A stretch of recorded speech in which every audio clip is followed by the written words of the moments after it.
All right, everyone, it is 4 o'clock. So if you would like to, you can go ahead and turn on your camera. This way, we're live on the YouTube live stream at the moment. And as Perry said, if you have your camera on, this way we can see you. If you don't, obviously we can't. So I'm gonna go over the procedures. I'm gonna tell you a little bit more about the format of the round. I know for some of you, this is your first time with a scenario, so I want to explain that. I'll give the judges the opportunity to provide any kind of paradigm if they would like to. No pressure, so you have some time to think about that while I do procedures, and then we will kick things off. So hi, my name is Matt. I'm the executive director for Debate4Change, and for the first half of the round, I'm going to be your moderator. I don't really want to say presiding officer because while I'll be doing what the presiding officer does, I won't be picking and choosing who gets to speak when, but rather based off of preset recency, that's going to determine that. So I want to go over my presiding or the procedures for speeches. So at 2 minutes, you'll see this blue card. At 2:30, you'll see this card. At 2:55, you'll see this one. Then at 3 minutes, I'm going to put both hands up. And each second following that, I'm going to put a finger down. So 301, 302, 303, 304, etc. At 310, obviously, you'll have no more fingers, but I'll give you about 5 seconds. I know with internet lag, we don't all have the best connection. So I'll give you a few more seconds before I rule you out of order. So at 3:15, I'll just order a verbal stop. When it comes to questioning, just like the preliminary rounds, we will be using direct questioning. So at 20 seconds, you'll see this. And at 30 seconds, you'll see this. One brief note about the direct questioning. I know some presiding officers mentioned to me from our team that people weren't necessarily obeying the 30-second block when it comes to questioning. So please, when you see the 30 seconds, I will say thank you, and I will move on to the next questioner and your questioning block. And this might sound a little mean, but I encourage judges, if you see that competitors aren't following this rule, feel free to rank them or judge them accordingly. When it comes to the snaps, when it comes to the round itself, I know that a scenario is new to some people. So basically, here's what's going to happen. You've all been given the first piece of legislation and numerous updates at the 2 o'clock meeting. We will debate that piece of legislation. I'm not going to throw any crazy curveballs at you. The first speech and the last speech on this bill are going to have all of the same information coming into the round. You're not going to see any crazy kind of change. After that, you're going to vote on the piece of legislation that we've presented to you. Depending on whether you pass or fail, there is going to be some kind of reaction in the world, which creates another piece of legislation, which you'll have a 30-minute recess to research, prepare, and then engage in another debate on. And you'll each have the opportunity to give one speech on each of those pieces of legislation. With that said, are there any questions about how that specifically is going to work? No. Okay. Yeah. Matt, I do. Is it going to be sent out through the reminder, or is it going to be given to us some other way via Zoom right now? After the vote, we're going to have someone from our team come on and read the update for you. And then the same way like we did at the 2 o'clock meeting, we're going to put it in that updates document so that you'll have access to it. Okay. Thanks, Matt. Yeah. Any other questions with that specifically?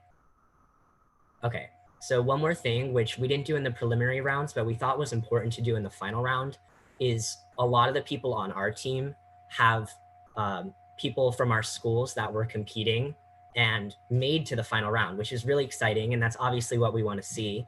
But at the same time, we wanted to make sure there was no bias at hand and that one of our teammates was being picked or not picked by us because of that. So what we decided to do is preset recency. So when we get a little bit closer to the round, I'm going to share my screen and you're going to see there's a randomizer where I have all of your names plugged in, and I'm going to click the randomize button. That button is going to set the recency for all of the speeches. It's as though you've, let's say, already done one bill, and that was the order you spoke. So if your name was the top of the list, it was as though you gave the authorship on the last bill, meaning you have the best recency in the room. We're going to reset after the first piece of legislation. So the next presiding officer is going to do the same thing. Any questions regarding that? I know it's complicated and I know this is new to this tournament and to a lot of us. So any questions about that? Question regarding like, will the preset recency be used in the second bill as well, or is it our recency going to carry over to the next round? It's going to reset. Okay. So each bill is independent. Any other? Yeah, just another quick question, State. You know, after a certain order, a speaker is not ready to speak, but they have a higher recency. Is somebody else able to speak before them, or is that person required to speak? No, you're not required to speak. It's just setting the recency. So if no one else stands up and someone with the worst recency in the room wants to give a speech, they're welcome to. Okay, thank you. A couple other notes about just chamber procedure and that kind of thing. If you have a point of personal privilege and you want to leave the chamber, go ahead and in between speeches, type it in the chat and I'll recognize you. You can turn off your camera, go do whatever you need to do. And then if you would, again, between speeches, in the chat, motion to come back into the chamber, I'll like accept you. This way we just don't interrupt the flow or anything like that. And I think those are kind of all of the little bits of information I wanted to provide before the round started. So any questions about any kind of procedure for today? Madison, yeah. Yeah, are you going to be using preset recency for questioning too? Yes, so the same preset recency that will be given for speeches will also be given for questions. Anything else? No? Okay, so then at this time, I'm gonna invite the judges, if they would like to provide a paradigm. They're not required to, no pressure. If you'd like to say something, you can. If not, no worries. Ben, do you wanna go first? Sure. So, hey everyone, I'm Benny. I did congressional debate for 4 years, and I also had a bit of experience in public forum and world schools. In your speeches, I like to see clear linking in your points so I can follow like how you get to your impact. I'd like to see you interacting with the round like in a unique way and like emphasizing like why your unique contribution to this round is like super important. I appreciate good evidence, like particularly like quantifications if you can provide them. And since this is a scenario round, I encourage you to interact with the scenario and like try to get creative with it. I think that's what scenarios are all about. All right, and I think that's it for me. Thank you. Emily, do you want to go next? Yeah, I'll go. So, hi everyone. I'm Emily. I've been competing for 4 years on the circuit. I'm pretty simple with what I like to see in a round. I'm more like 60-40, 70-30, 70 being the argumentation, 30 being the presentation. I value argumentation a lot more. So if you're relying on presentation alone, that really won't work for me. I really appreciate refutation, but then again, I appreciate all parts of the debate. I'm not counting you out. If you give a really strong sponsorship, I value that too. I think you really need to interact with other people. It's not enough to just name drop them. You actually need to interact with their argument. Another thing as well, I'm super big on impacting. If you don't tell me why your argument matters, I really can't weigh it in the round, probably not at all. And then I understand that this is a scenario, and like, especially with what you're debating, that things are probably gonna get pretty crazy, which is gonna be fun. But at the same time, the person who's going to win, at least on my ballot, is going to have like some type of truth going on in their arguments and like the voice of reason in the room. So have fun with it. I totally welcome that, but make sure that you're able to like really stick to like the important parts of what we're debating as well, which there's a lot of stuff hidden in that bill that you can really bring out. Oh, also with like questioning, I don't know if you're doing that, but if you are doing questioning for every speech, there's a line between being like assertive and being rude, right? So if you need to cut people off politely to get to your point, that's great. But I think we all recognize if you're being rude, and that will probably be reflected accordingly. And then finally, my camera will be off the majority of the time because I just like to take notes, but like I'm always ready, so don't worry about that. And yeah, have a lot of fun. Scenarios are super fun. So I think you guys should have a great time. I'm looking forward to it. Thanks, Emily. Saloni, would you like to go? Sure. Hi guys, my name is Saloni. I also did Congress for the past 4 years, and I don't want to say too much and like overwhelm you guys. I trust you guys are all know what you're doing, but I will say that I'm just looking forward to some good, fair debate, strong argumentation, impacting refutation. And I would just like to say like to be respectful of each other. And like Emily said, it's a scenario, so just have fun with it. So yeah. Thank you. And Grant? Yeah. Hey everyone. My name is Grant Davis. I use he, him, his pronouns. I did Congress for 3 years, not 4. Sad. But above all else, I'm not gonna like tell y'all what to do because that's not my job. I'm just supposed to judge. This is a debate event by nature. I expect refutations, but that doesn't mean the sponsorship is a bad speech. Very important to know. Everyone from the sponsor to the very last speaker has an equal chance of getting my one. If you want to get my one, be the best legislator. Please just don't, if you're rude or mean or say anything bigoted, I don't care if you're the greatest debater in the whole wide world, I'm going to rank you very badly. Please don't be bigoted. You can, exactly what Emily said, please be respectful of cutting each other off. It's hard over Zoom, I get that. Yeah, but for me, respect is a huge thing. More specifically, please, yeah, this is a debate event, show me your arguments, tell me how they interact. Yeah, and this is a scenario round, so this is going to be crazy. This is about to be loco. Like, y'all got to embrace that. Exactly what the other judges said. Like, steer into it. Like, let's have some fun. Like be the best legislator to get my one. You don't have to be the best speaker. You don't have to be the best debater. You need to debate and be a good legislator to get my one, and above all else, be kind and equitable. Yeah, so I'm really looking forward to this. This is an awesome initiative, by the way. So I'm so happy all of y'all were able to get into this. This is so cool. So good luck to everyone. Please be kind. My camera will also be off, but I'll be ready. So good luck, everyone. Thank you to all the judges for those. 2 little notes before we start. One, I know one of the judges mentioned questioning. We will be having questioning, 2 minutes for the sponsor and the first neg, and then 1 minute for the rest. And the second thing is I just wanted to double check with all the judges. You should have a blank Google Doc with your name so that you can leave feedback.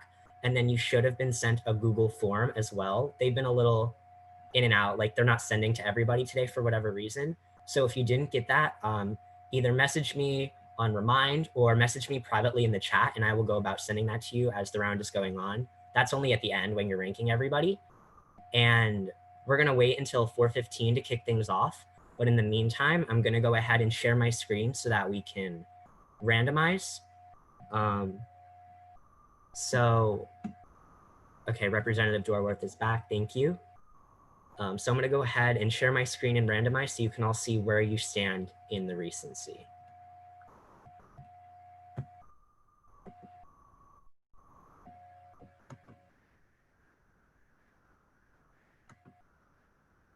Before I randomize, can somebody confirm that they can see the random.org screen? Yep, you're all good. Yes, they can. You good? Okay, cool. So you can see everyone's name is in here, no real order. So I'm just gonna click randomize. So this is gonna be the order. So we start with Carrillo. Keep in mind, this isn't the order you have to speak in, it's just the order of your recency. So in theory, someone that's last could give the first speech of the round.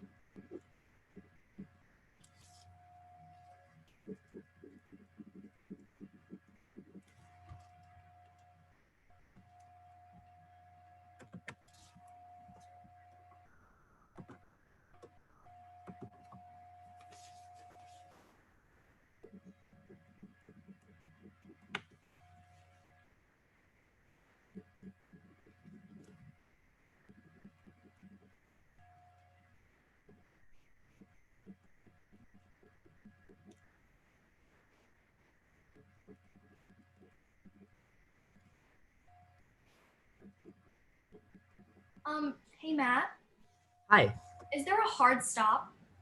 Or are we just one speech per? one speech per. Okay, thank you.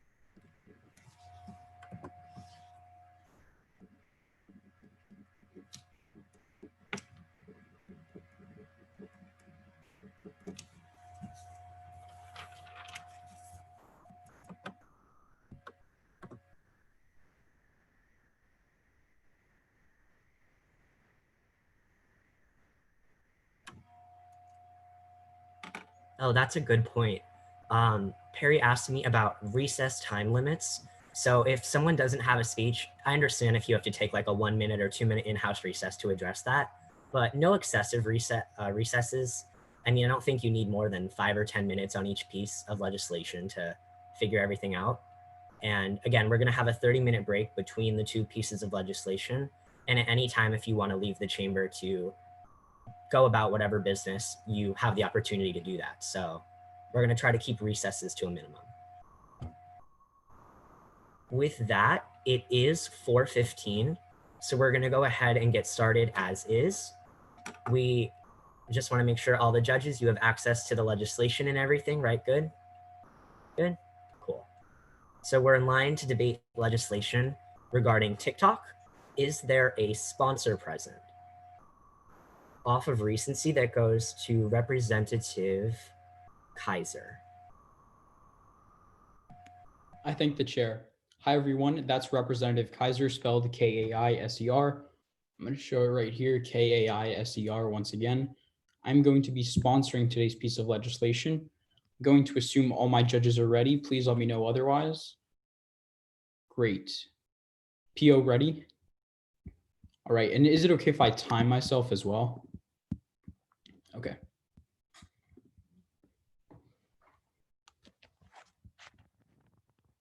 As time goes on, it seems that the United States and China are constantly being pitted against each other, whether it be in 2010 in the race for the world's largest economy, in 2011 in the race for the world's most advanced technology, or in 2012, where they literally raced at the Beijing Olympics. However, when it comes to foreign policy, neither country deserves a spot on the podium.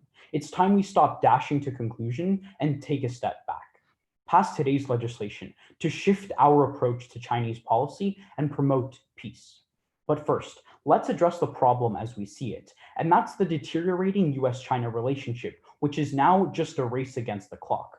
And that's because both countries have been increasing their hostility towards each other in the past couple of years.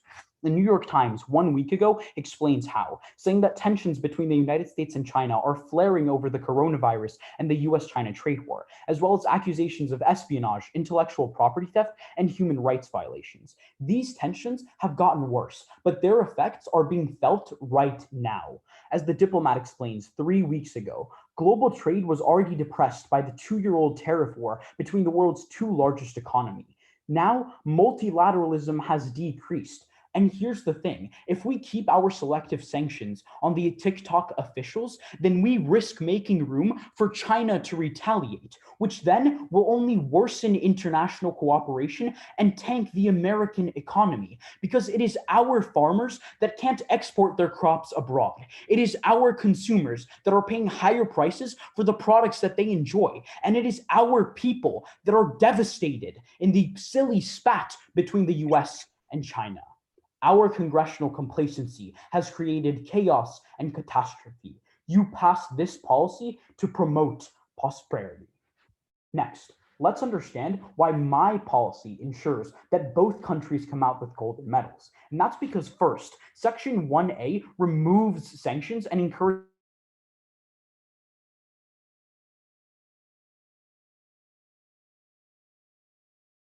could spur retaliation. Lifting sanctions may bring China to the negotiating table and increase cooperation between the two countries. And here's the thing, TikTok has already increased cooperation. And by that, I don't mean seeing Senator Resnick on my For You page. I mean transparency.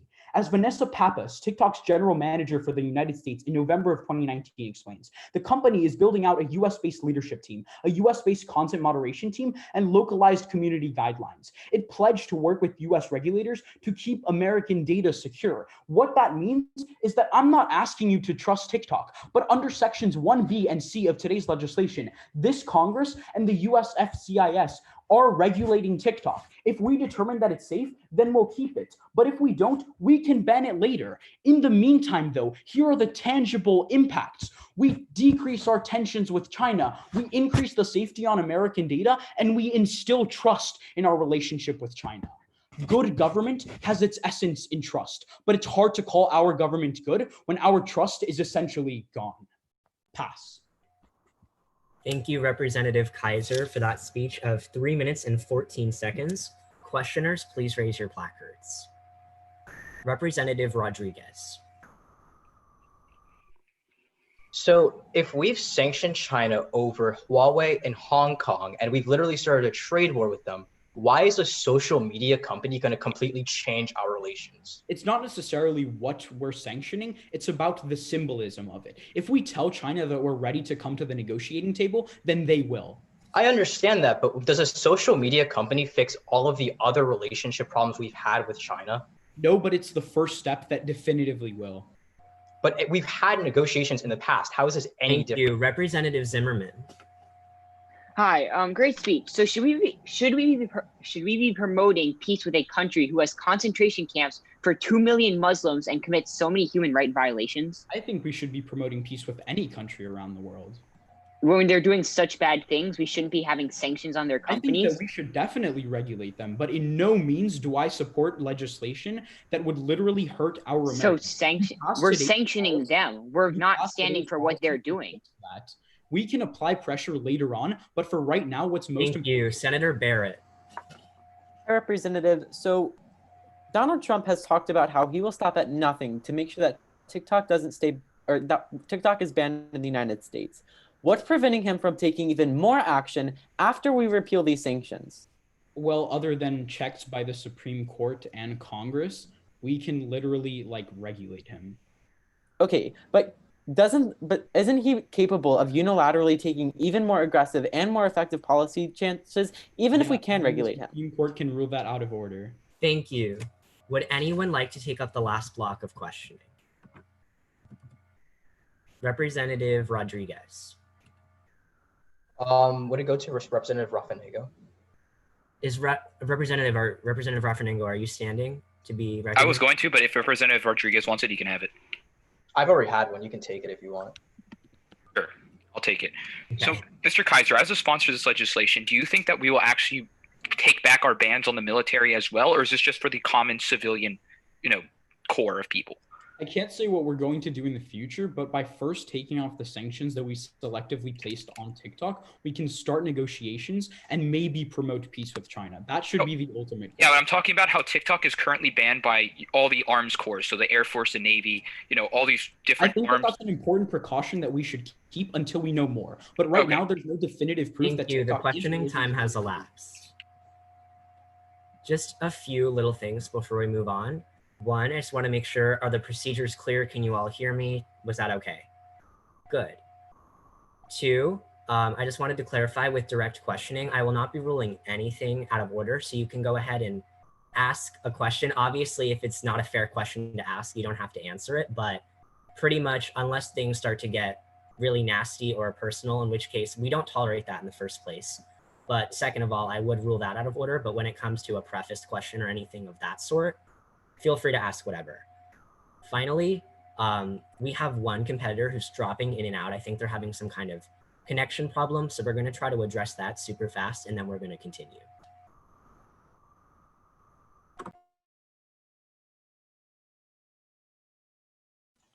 Hey, Matt, you think you can message him on Remind just to make sure that he's in contact with us? Yeah, I will message him now.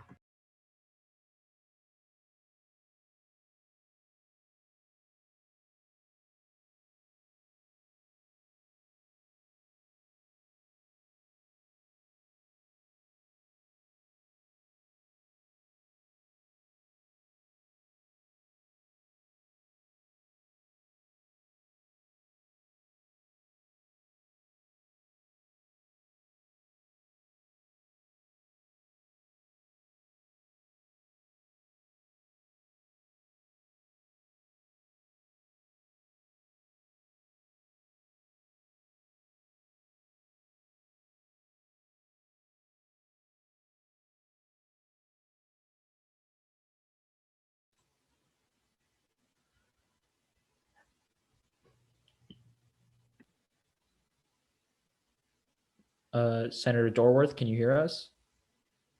Yeah, I'm sorry about that. I'm on a different computer now. Can you hear me okay? Yep, perfect. All right, I'm really sorry about that. No worries. We just finished the sponsorship speech, so we're going to continue. We're in line for a negative speech, so negative speakers, please raise your placards. That goes first to Representative Zimmerman. I thank the chair. It's Representative Zimmerman, spelled Zimmerman. Is the audio good for everybody? All right, good to know. And let's begin. Today's legislation truly encapsulates the failure of this Congress to look towards the future, building a policy based on hopes rather than reality. With the future and risk of TikTok being at the forefront of everyone's minds as of now, you must act in a way that will set up future actions able in the event that this situation is a lot worse than it seems. Fail this legislation because it will prevent the US from taking greater action in the future. So far, this debate has dissolved into a few main questions. One of the biggest is whether a reevaluation of the situation in 2 months will give us a better response to TikTok in China.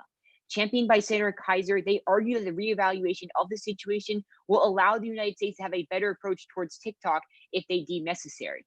The issue with this is that that argument assumes that after we look into the situation in 2 months, that we will then act on this. But they fail to understand that this is the United States Congress and we don't work like that. If we pass today's legislation, there are a few key issues with the reevaluation mechanism which will prevent us from doing our job. For starters, it's incredibly simplistic in the way that this one report being released by the CFIUS will solely dictate the future what happens with ByteDance. This is because of something that we all have come to know as congressional inefficiencies. The only way new reform will be passed with this legislation is hinged on the report finding evidence it needs to prove TikTok as a threat if that evidence is there to be found. But this simply will not happen whether or not that evidence actually exists. CNBC in April of this year explains that the intel agencies we're using to investigate China are doing an awful job, highly because the agencies are underfunded and understaffed. This is only exacerbated when we put a due date for the report months before they plan to release it with such short notice. The issue here is that we are essentially forcing intel committees to generate the most important report ever in such a short period of time. There's bound to be concerning amount of issues, and we as a Congress need a near perfect report to move unilaterally and take action against ByteDance. The reason this is so important is because once we pass this bill and remove sanctions, we'll be essentially cementing the status quo of no action against TikTok, with only a slight chance that could be changed. The Supreme Court in their recent 5-4 ruling has shown that they don't want action taken against ByteDance, and they're blocking President Trump from doing so. We as Congress are the only chance at taking action against ByteDance. If TikTok is a threat to the US, this Congress will not have any evidence to act on other than just speculation, and speculation alone will not create an action in this Congress. ByteDance will inherently go unchecked, and we will do nothing against the national security threats they impose on us. I know this may sound like an oxymoron, but we must not act now and fail this bill because it will make acting in the future impossible. My fellow congressmen, when you vote on this bill, understand the affirmation's assumption that the CFIU's report will lead to action is simply false. And for that, vote with me and fail. Thank you for that speech of 3 minutes and 3 seconds. Questioners, please raise your placards. Representative Carrillo. I thank the chair. So, Senator, you say we shouldn't pass today's legislation because we, as a Congress, won't be able to act in a timely manner. But what's stopping President Trump from signing another executive order to take such action? Well, judging how the Supreme Court just blocked it in a 5-4 ruling, I doubt they're going to let President Trump do something again without overruling it again. From the data, won't they? But now no new have no information. reason to? No new information will come out because the agency is severely underfunded and they're not doing a good job already. There's nothing saying they're going to do a good job in this new world. Hey, Representative, are we supposed to expect that in 2 months, 2 government agencies will get nothing done? They're not going to get enough done to be able to find enough evidence. Getting this information about China is not as easy as it seems.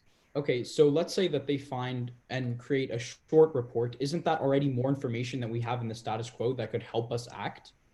Not necessarily, because when we base our vote hinging on this bill or on this report and only this report, we don't let new information come into play in 2 months. If we give them the time they need. Okay, so the investigation, yes, it requires that they come with information, but in 2 months, all they have to do is come to a conclusion. So are you telling me that they can't come to a conclusion within 2 months?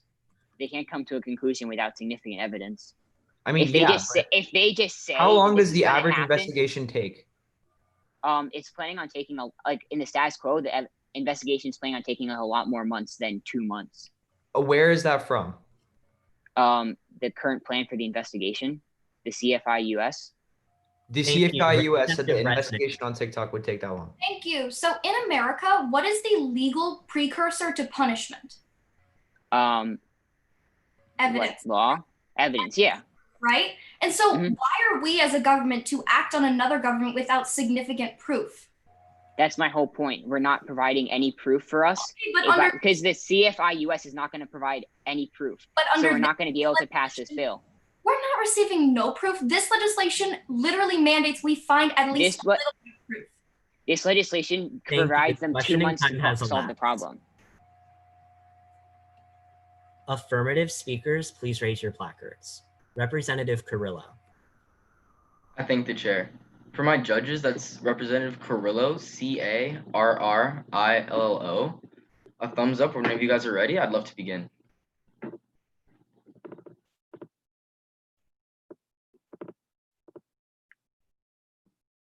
Okay.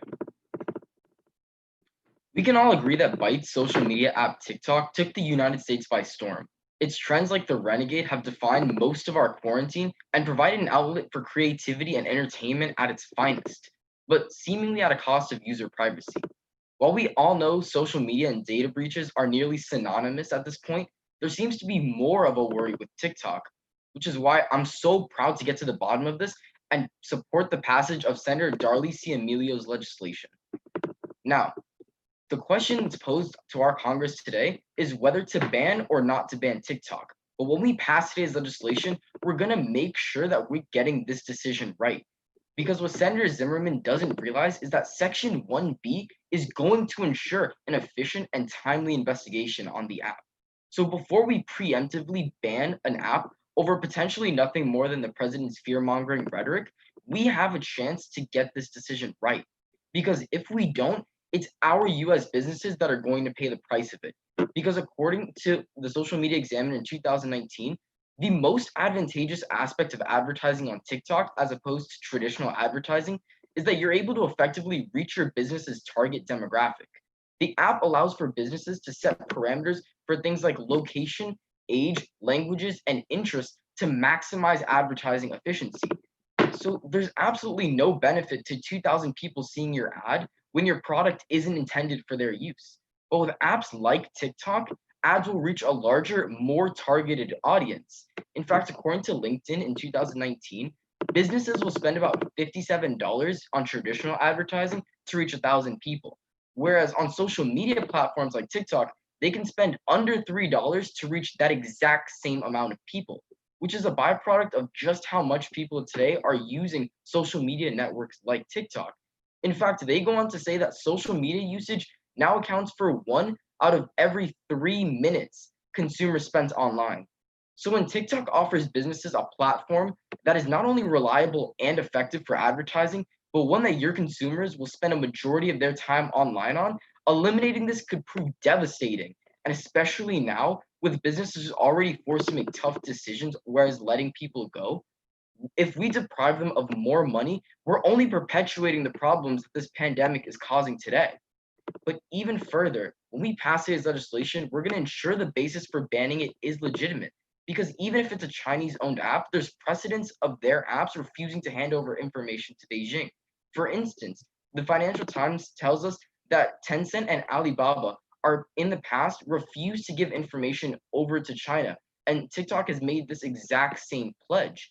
So even if it is a Chinese app, that doesn't necessarily mean that the Communist Party is entitled to all of its information.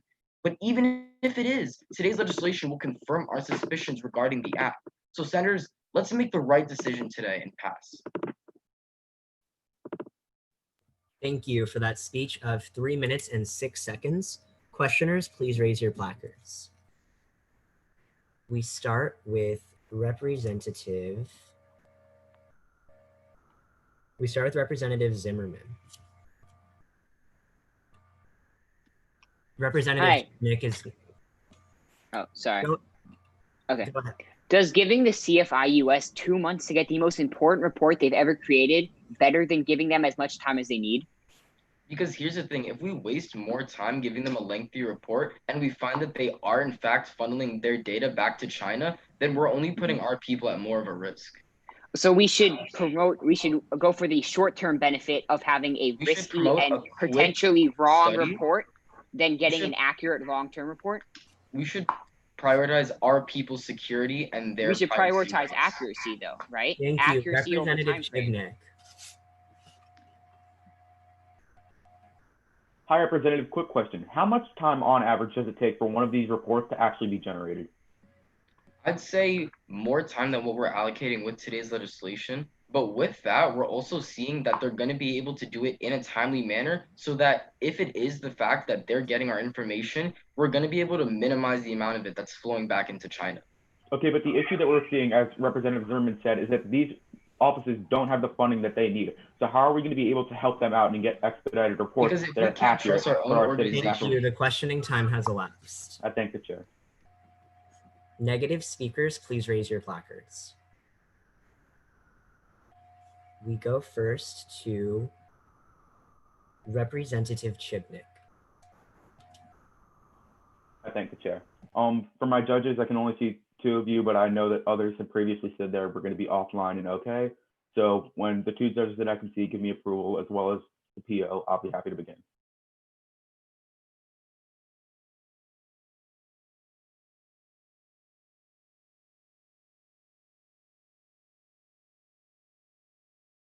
Is everybody okay? Does everybody have everything they need? Okay, and for reference to the PO, I'm also going to be timing myself as well, just so you're aware. Okay.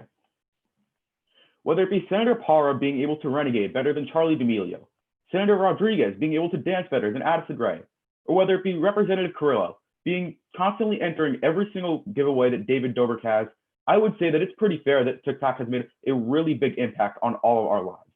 Unfortunately, today's legislation is only going to perpetuate the damage that it already has caused in our society. And that is why I am so proud to strike down this trend. But first, let's look past the fact that Representative Dorworth is currently counting how many rubber bands it's going to take for a watermelon to explode and realize that that's exactly what's going to happen under today's legislation, an explosion, because it gives China the advantage over TikTok's current status in the status quo. Under Section 1A of today's legislation, we are going to lose our leverage of sanctions. And under Section 1B, we are going to be inciting retaliatory action just because we are looking into a report. If we look to the most recent briefing, President Trump has stated that he will take action against China one way or another. And think tanks agree that his actions will incite backlash from China. The Chinese are already highly likely to retaliate. And the Center for Strategic and International Studies on May 13th of 2020 explains exactly why. Because of the 522 transactions that CFI-US reports reviewed between 2015 and 2017, over 25% of these were against Chinese investments. That's the most out of any other country in the world when it comes to these investigations. Right now, we have to realize that China is already angered and already really upset with the United States. And now that we have already sanctioned individuals of TikTok and the owners of the company, they're also extraordinarily upset with us, making them going to retaliate a high possibility. Senator Dorworth may continue adding rubber bands, but if we don't strike this legislation down, it's our citizens who are going to feel the explosive consequences once we finally see how many rubber bands it takes. But now let's look past the fact that Senator Kaiser is throwing glass to anger his parents for views and realize that under today's legislation, we're only going to be enhancing our national security risk. Now, the Supreme Court of the United States rejected an order on September 15th. Under Section 1B, CFI-US was only going to have 15 days to generate the report that they needed. Now, Representative Carrillo had stated that we're going to get this report in a timely fashion. However, it's not going to be that way, because if you look at the Congressional Research Service on February 14th of 2020, they explained that the allowable time for reviews and investigations is 30 days to get a review. But even if you get instant approval, it is still going to take 45 days for a national security review to be conducted. We have to understand that right now, we do not have the time to get this report. In questioning with Representative Zimmerman, Representative Dorworth asked about the timing. And here's your answer. We are not going to have nearly the amount of time that is necessary to generate a proper report because we only have 15 days between September 15th, which was the day that the executive orders were struck down, and October 1st.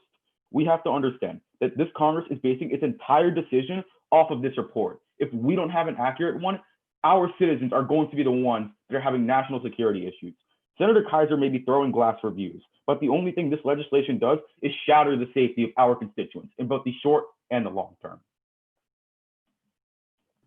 Thank you, Representative, for that speech of 3 minutes and 12 seconds. Questioners, please raise your placards. We start with Representative Barrett.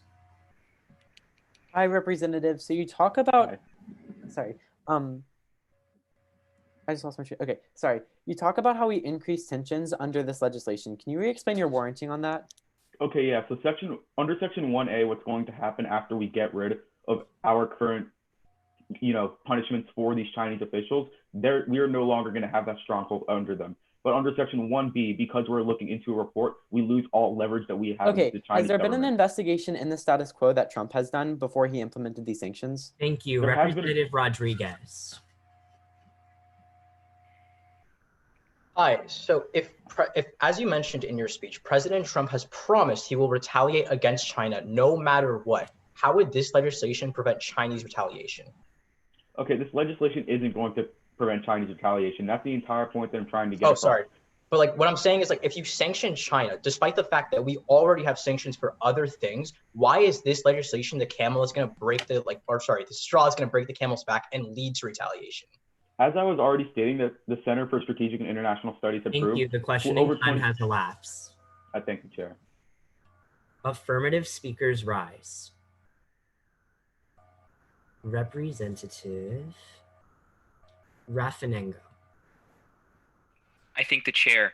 For my judges, once again, that's Senator Raffinengo, Raffinengo. I know it's a mouthful, so when you're ready, I'm assuming you guys are all ready, so when the PO is ready, I'll begin. Cool.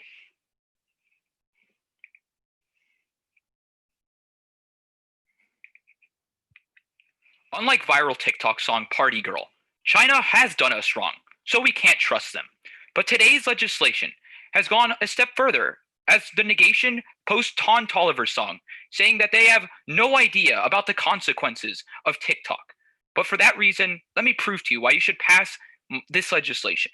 First, pass this legislation because a majority of the US has no risk at all from TikTok's oversight.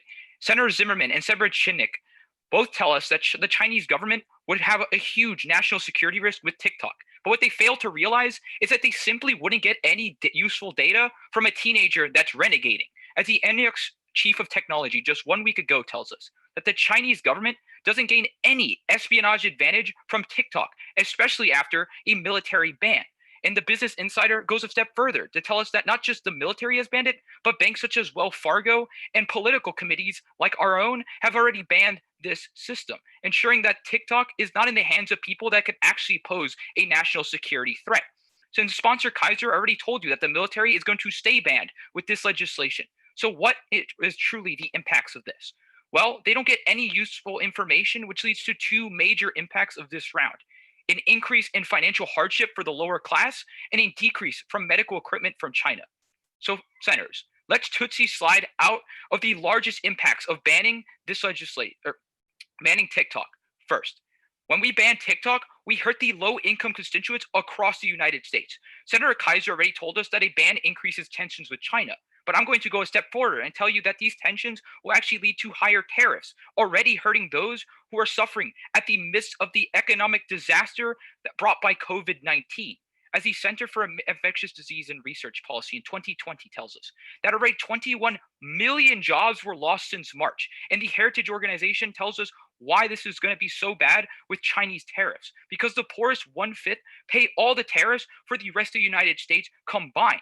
And the New York Times tells us how much that is when they tell us that 1/5 of Americans pay $900 for the last Chinese tariff, ensuring that when we don't ban, or when we remove the ban from TikTok, we lead to less tariffs from Chinese and not a Chinese counterattack, costing our constituents the food on the table that they so desperately need at the moment. And third, and finally, this puts our constituents' well-being at risk because almost all medical services come from China, and the COVID-19 research comes from China. So while we ban teens from doing dances to out west, we stopped life-saving aid from the out east. because the Hill finally tells us that China exports 80% of medical US equipment. And not only that, but they also have half of the development for COVID-19 vaccination.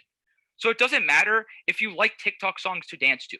We can all say that this policy is great for everyone, and we could say it's bad for our constituents if we negate. And that's why we must pass. Thank you, Representative, for that speech of 3 minutes and 11 seconds. Questioners, please raise your placards. Representative Para. Hi, so you bring up the issue of tariffs, right? Yes, of course. So if China is going to be putting tariffs on the agricultural industry, and agriculture is a necessity for like every single country in the world, what's stopping us from trading with other countries instead of China? It's obviously the cheapness of Chinese, produce and labor and other stuff that come from the Chinese. No, so that's why we actually shop. We actually export our agriculture to China. So what's stopping us from It's not exporting just, to I just other told you, it's countries? not just the tariffs from food like agriculture, it's actually the Thank medical, you. which is the Representative worst Doyle. problem. Did you say my name? Yes. Yeah. Okay. Bouncing off the previous line of questioning, if China knows that there's going to be fire back coming on them from the tariffs, why would they even implement the tariffs in the first place? No, I'm saying that basically when we implement more tariffs, they're just going to counterattack with more tariffs. And as Where I've in shown this you, they have legislation do we implement tariffs? no. We're removing in the legislation. Remove the tariffs that we already implemented. If we don't remove those tariffs, we see a counterattack from the Chinese even further, ensuring that medical aid that's so crucial to the United States and all those medical supplies never reach people and their deathbeds from COVID-19. Negative speakers, please raise your placards. That goes to Representative Para. I think the chair judges for a second time. That's Mr. Para, spelled P-A-R-R-A. Give me any indication once you're ready. Good, good. I'm assuming my last judge is good, so let's get started. Let me just time myself real quick, if that's okay with the PO. All right, perfect. All right. While being restricted to my home for the past few months, I've grown an appreciation for the entertainment industry, and I've hopped on a few trends, such as the Renegade, as Mr. Chipnick brought up. But that doesn't take away from the fact that the entertainment industry does have a few downfalls, especially when it comes to our privacy. That's why I urge this entire chamber to flip the switch on today's legislation and fail. So let's look at the current trend of TikTok, and that is whether or not it violates our privacy. And Mr. Raffinengo says that it doesn't. But let me tell you, we aren't the only country that's threatened to ban TikTok. India has. That's explained by Brookings on July 10th of 2020, where they state that India has banned the use of TikTok in the midst of its conflict with Beijing on its border. Let's understand one major factor in today's round that has been completely overlooked since the beginning of this debate by Mr. Kaiser. The CCP, the Chinese Communist Party, has backed TikTok, meaning that they have an incentive to support the application. In fact, that's explained by the same article where they state that the Chinese government uses TikTok as a method of collecting leverage and data on millions of its United States users, meaning that right now we're seeing the Chinese government using TikTok to its advantage to collect data on our citizens. However, we could put an end to this. The Forbes explains on July 4th of 2020, they state that India's ban on TikTok equated to a $6 billion loss for the application, meaning that if we ban TikTok, we're going to be seeing a huge financial loss for the application, thus diminishing any leverage the CCP and the application has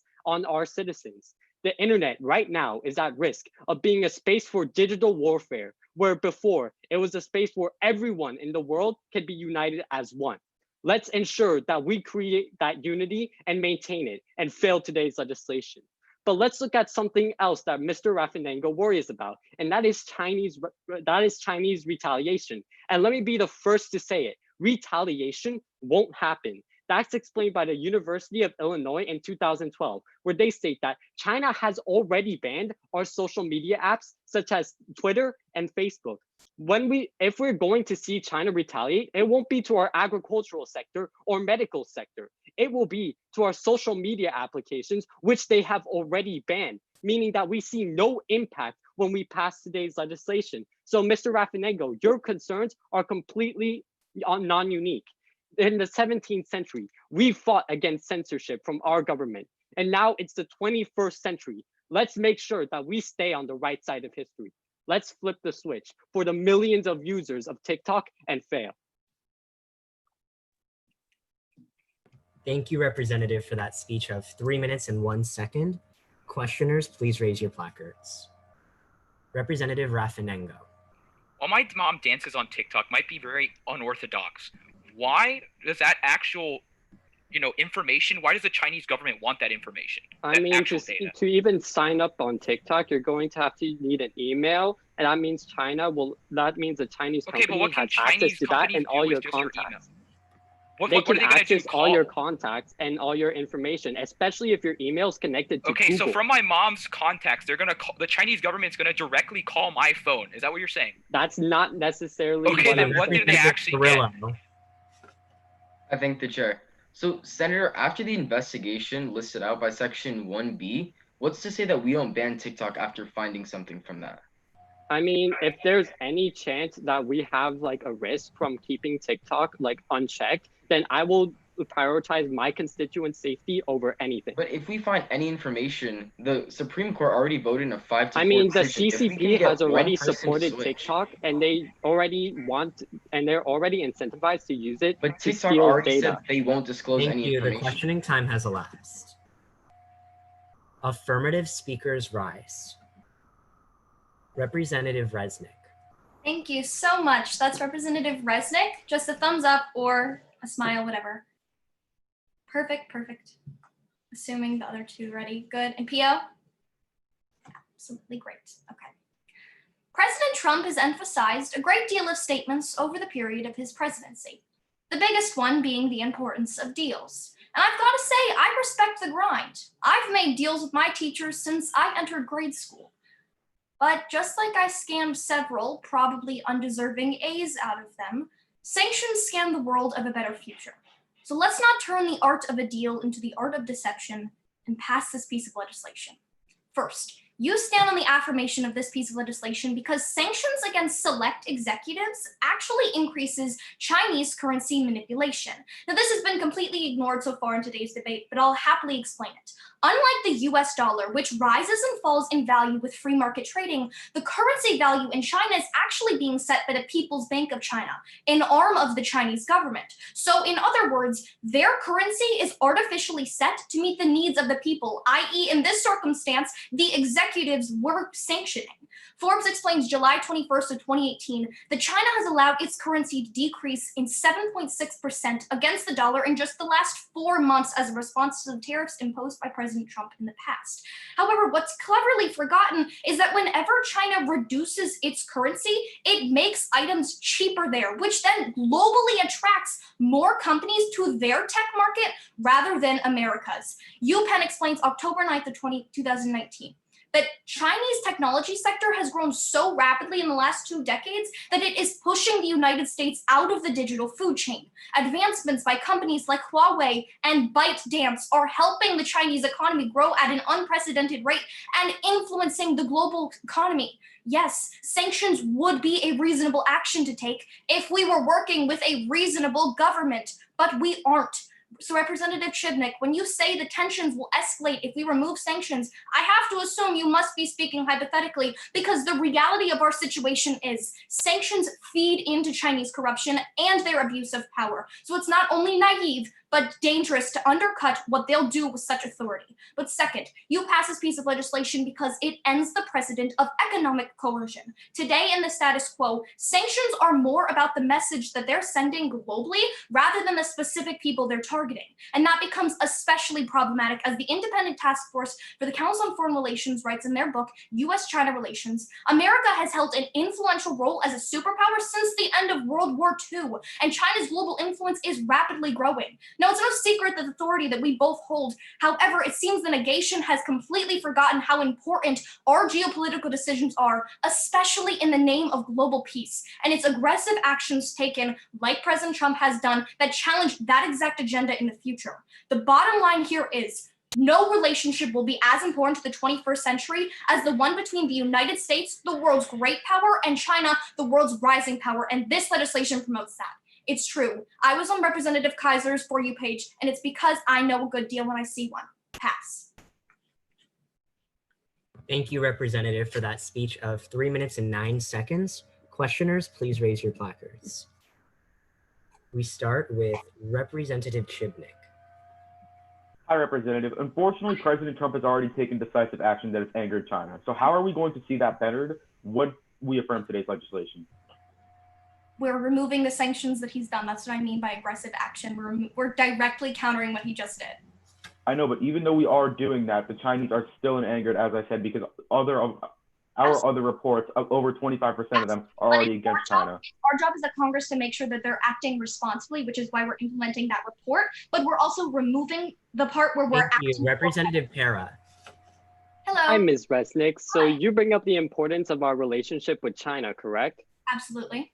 But is our relationship in China more of a priority than the privacy and safety of our constituents? Well, as I just explained to Representative Chibnik, this piece of legislation is making sure we're not making actions. Yeah, but I explained that the CCP already looks at TikTok as a way to steal data from our citizens. Okay, but don't you think it's better to act on action that we... I think it's better for our citizens to maintain their privacy and security. Thank you. The questioning time has elapsed. Negative speakers, please rise. Representative Rodriguez. I thank the chair. Hi, everyone. My name is Christian Rodriguez, speaking for the first time in this round, whenever you're ready.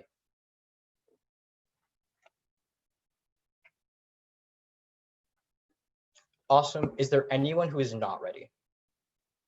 Great, then I'll begin.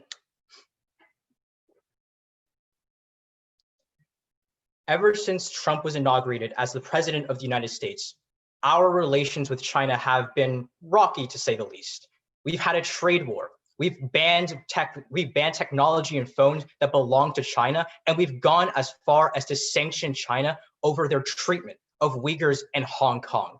So I am really confused why a social media company seems to be the straw that's going to break the camel's back and lead to World War III. Let's understand, this legislation is not about repairing relations. Rather, it's only going to lead to less security in this country, which is why I urge you all to fail this bill. So far in this round, this debate has been whether or not China is going to use TikTok to steal United States data from consumers and leverage it against us. But that is not at all what this debate is about.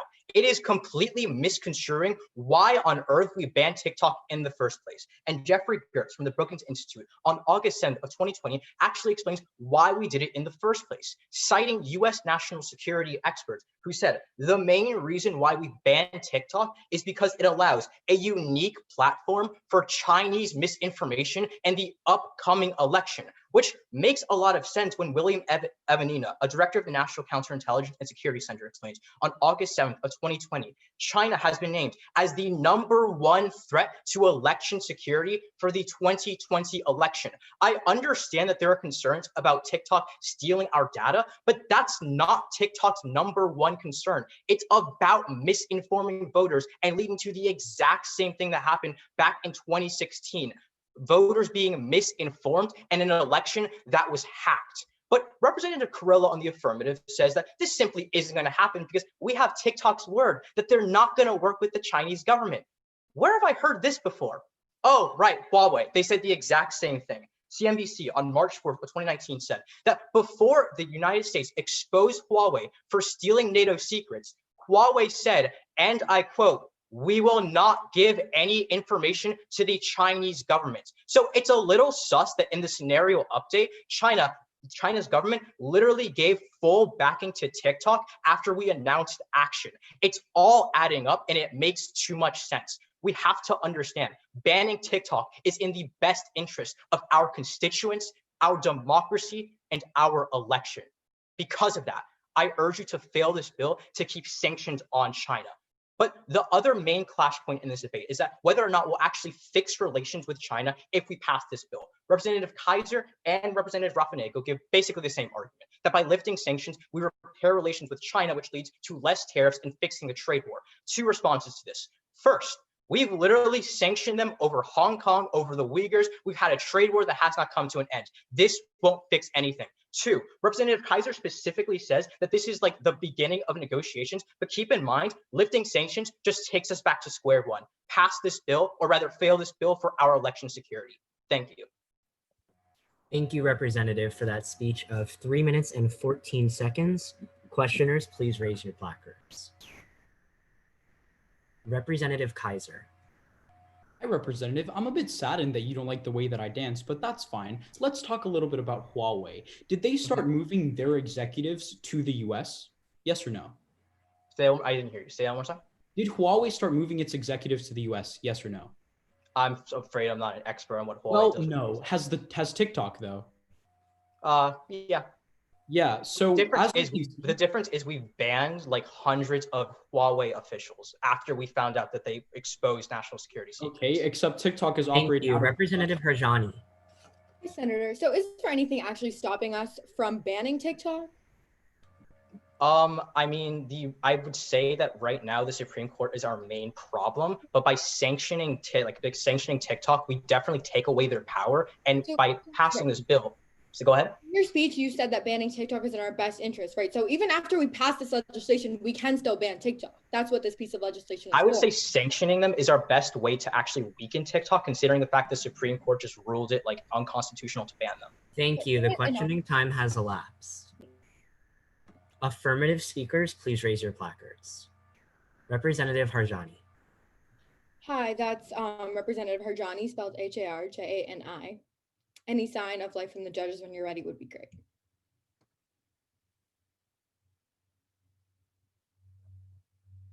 Great. Is it okay if I time myself? Thank you. As a Congress, our citizens are relying on us to make choices that benefit their safety and well-being that our only option today is to pass. First, pass this bill to save American jobs. Current representatives in this debate have touched on relations with China, but I'm going to elaborate on that further and actually bring the impact to our own American jobs. Currently, President Trump wants to instigate sanctions on ByteDance officials to bankrupt officials into taking TikTok away from the United States. TikTok has 165 million users in the United States, therefore makes a large amount of money from American users. The Chinese government wants TikTok to stay in the United States. Therefore, they will enact counter sanctions in an attempt for Trump to stop sanctions. This further aggravates the already devastating trade war, which has already led to thousands of American jobs lost. Look to Brookings in August of 2020, when they stated that the trade war had already cost the United States economy nearly 300,000 jobs and an estimated 0.3% of GDP. By continuing to impose sanctions, tensions between the United States and China will increase. More American jobs will be lost, and we cannot afford for this to happen. By repealing sanctions, in Section 1A of this bill, we are securing American jobs by decreasing tensions with China. Second, pass because of the security of our younger constituents.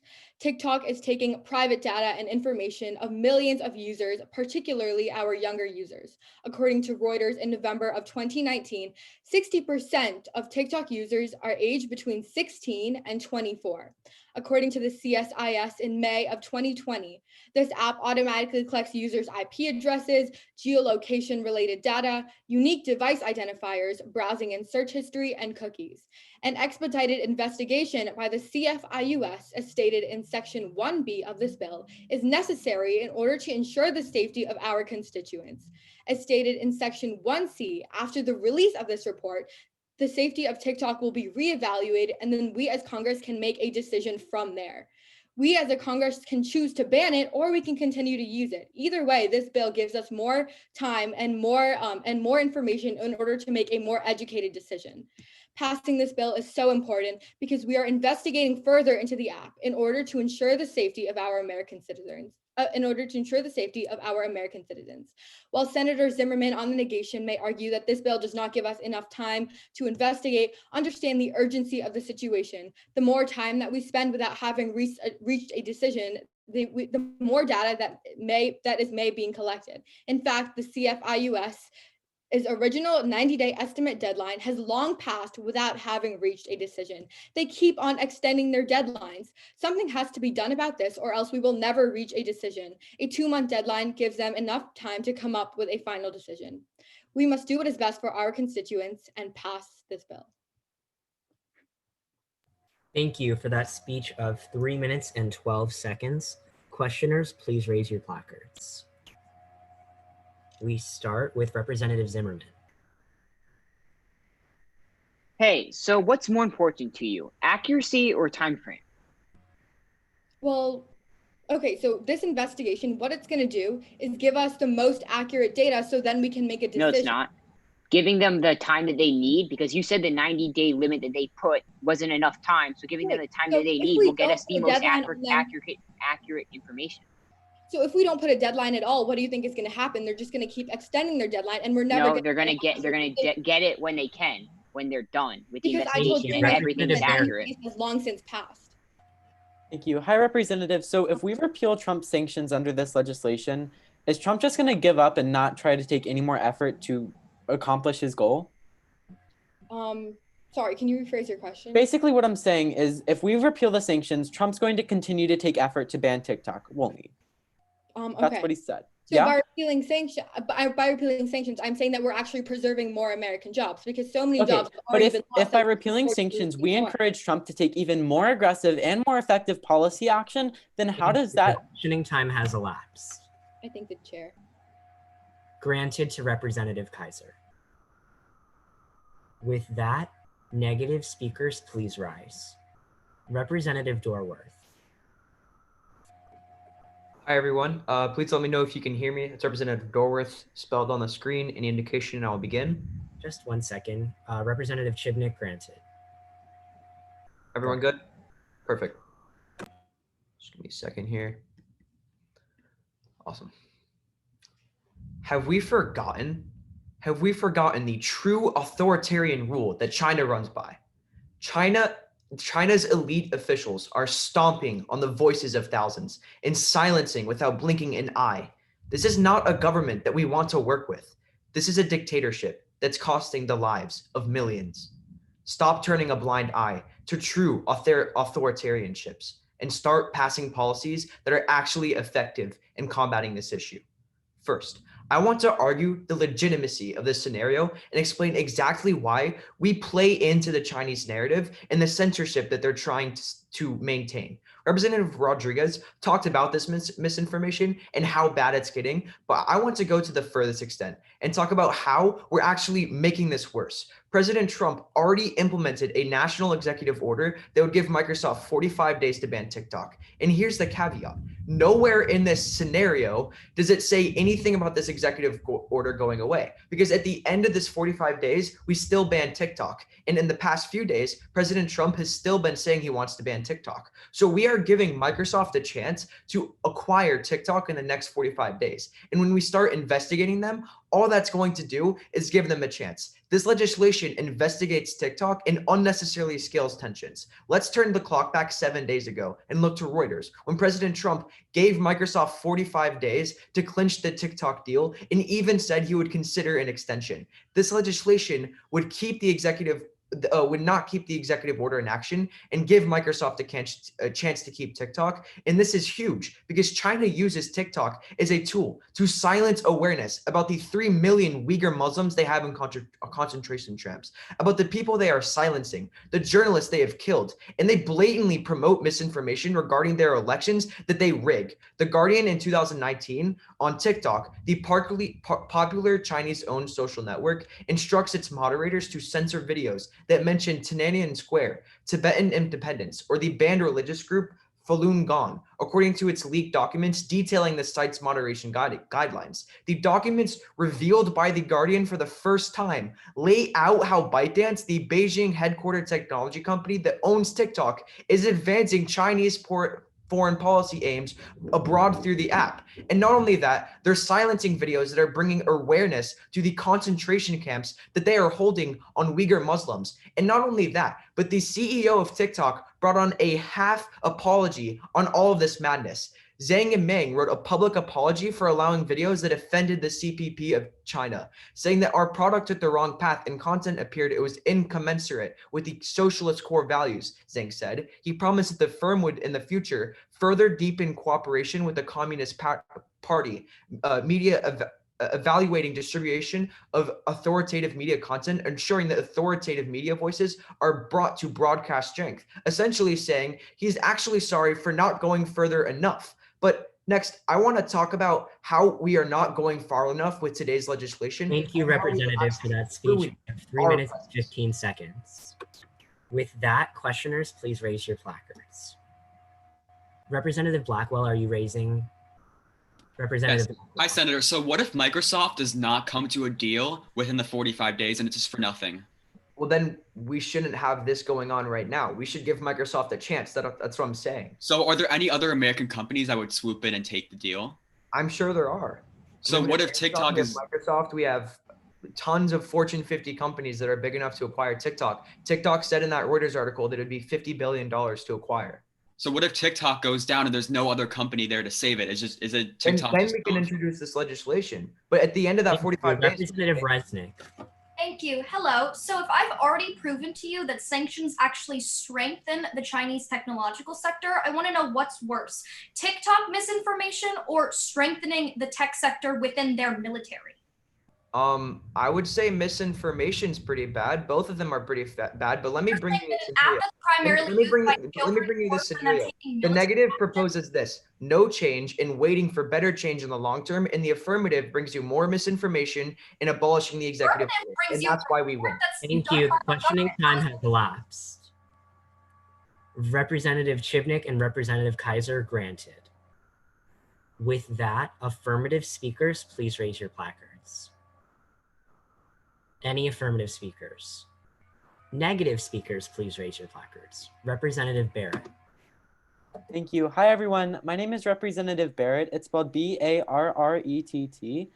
I stand at the leisure of my judges and presiding officer. I know the judges are ready. Pio, could you just give me an indication when you're ready for me to start speaking? Yeah, just 1 second. Granted to Representatives Rodriguez and Dorworth. I'm good to go. Awesome. When I was 3, I loved candy.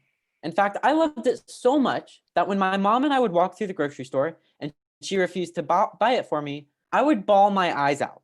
I would stop at nothing until I got candy, or until I thought I would get candy. This problem equates almost perfectly to the one before us right now.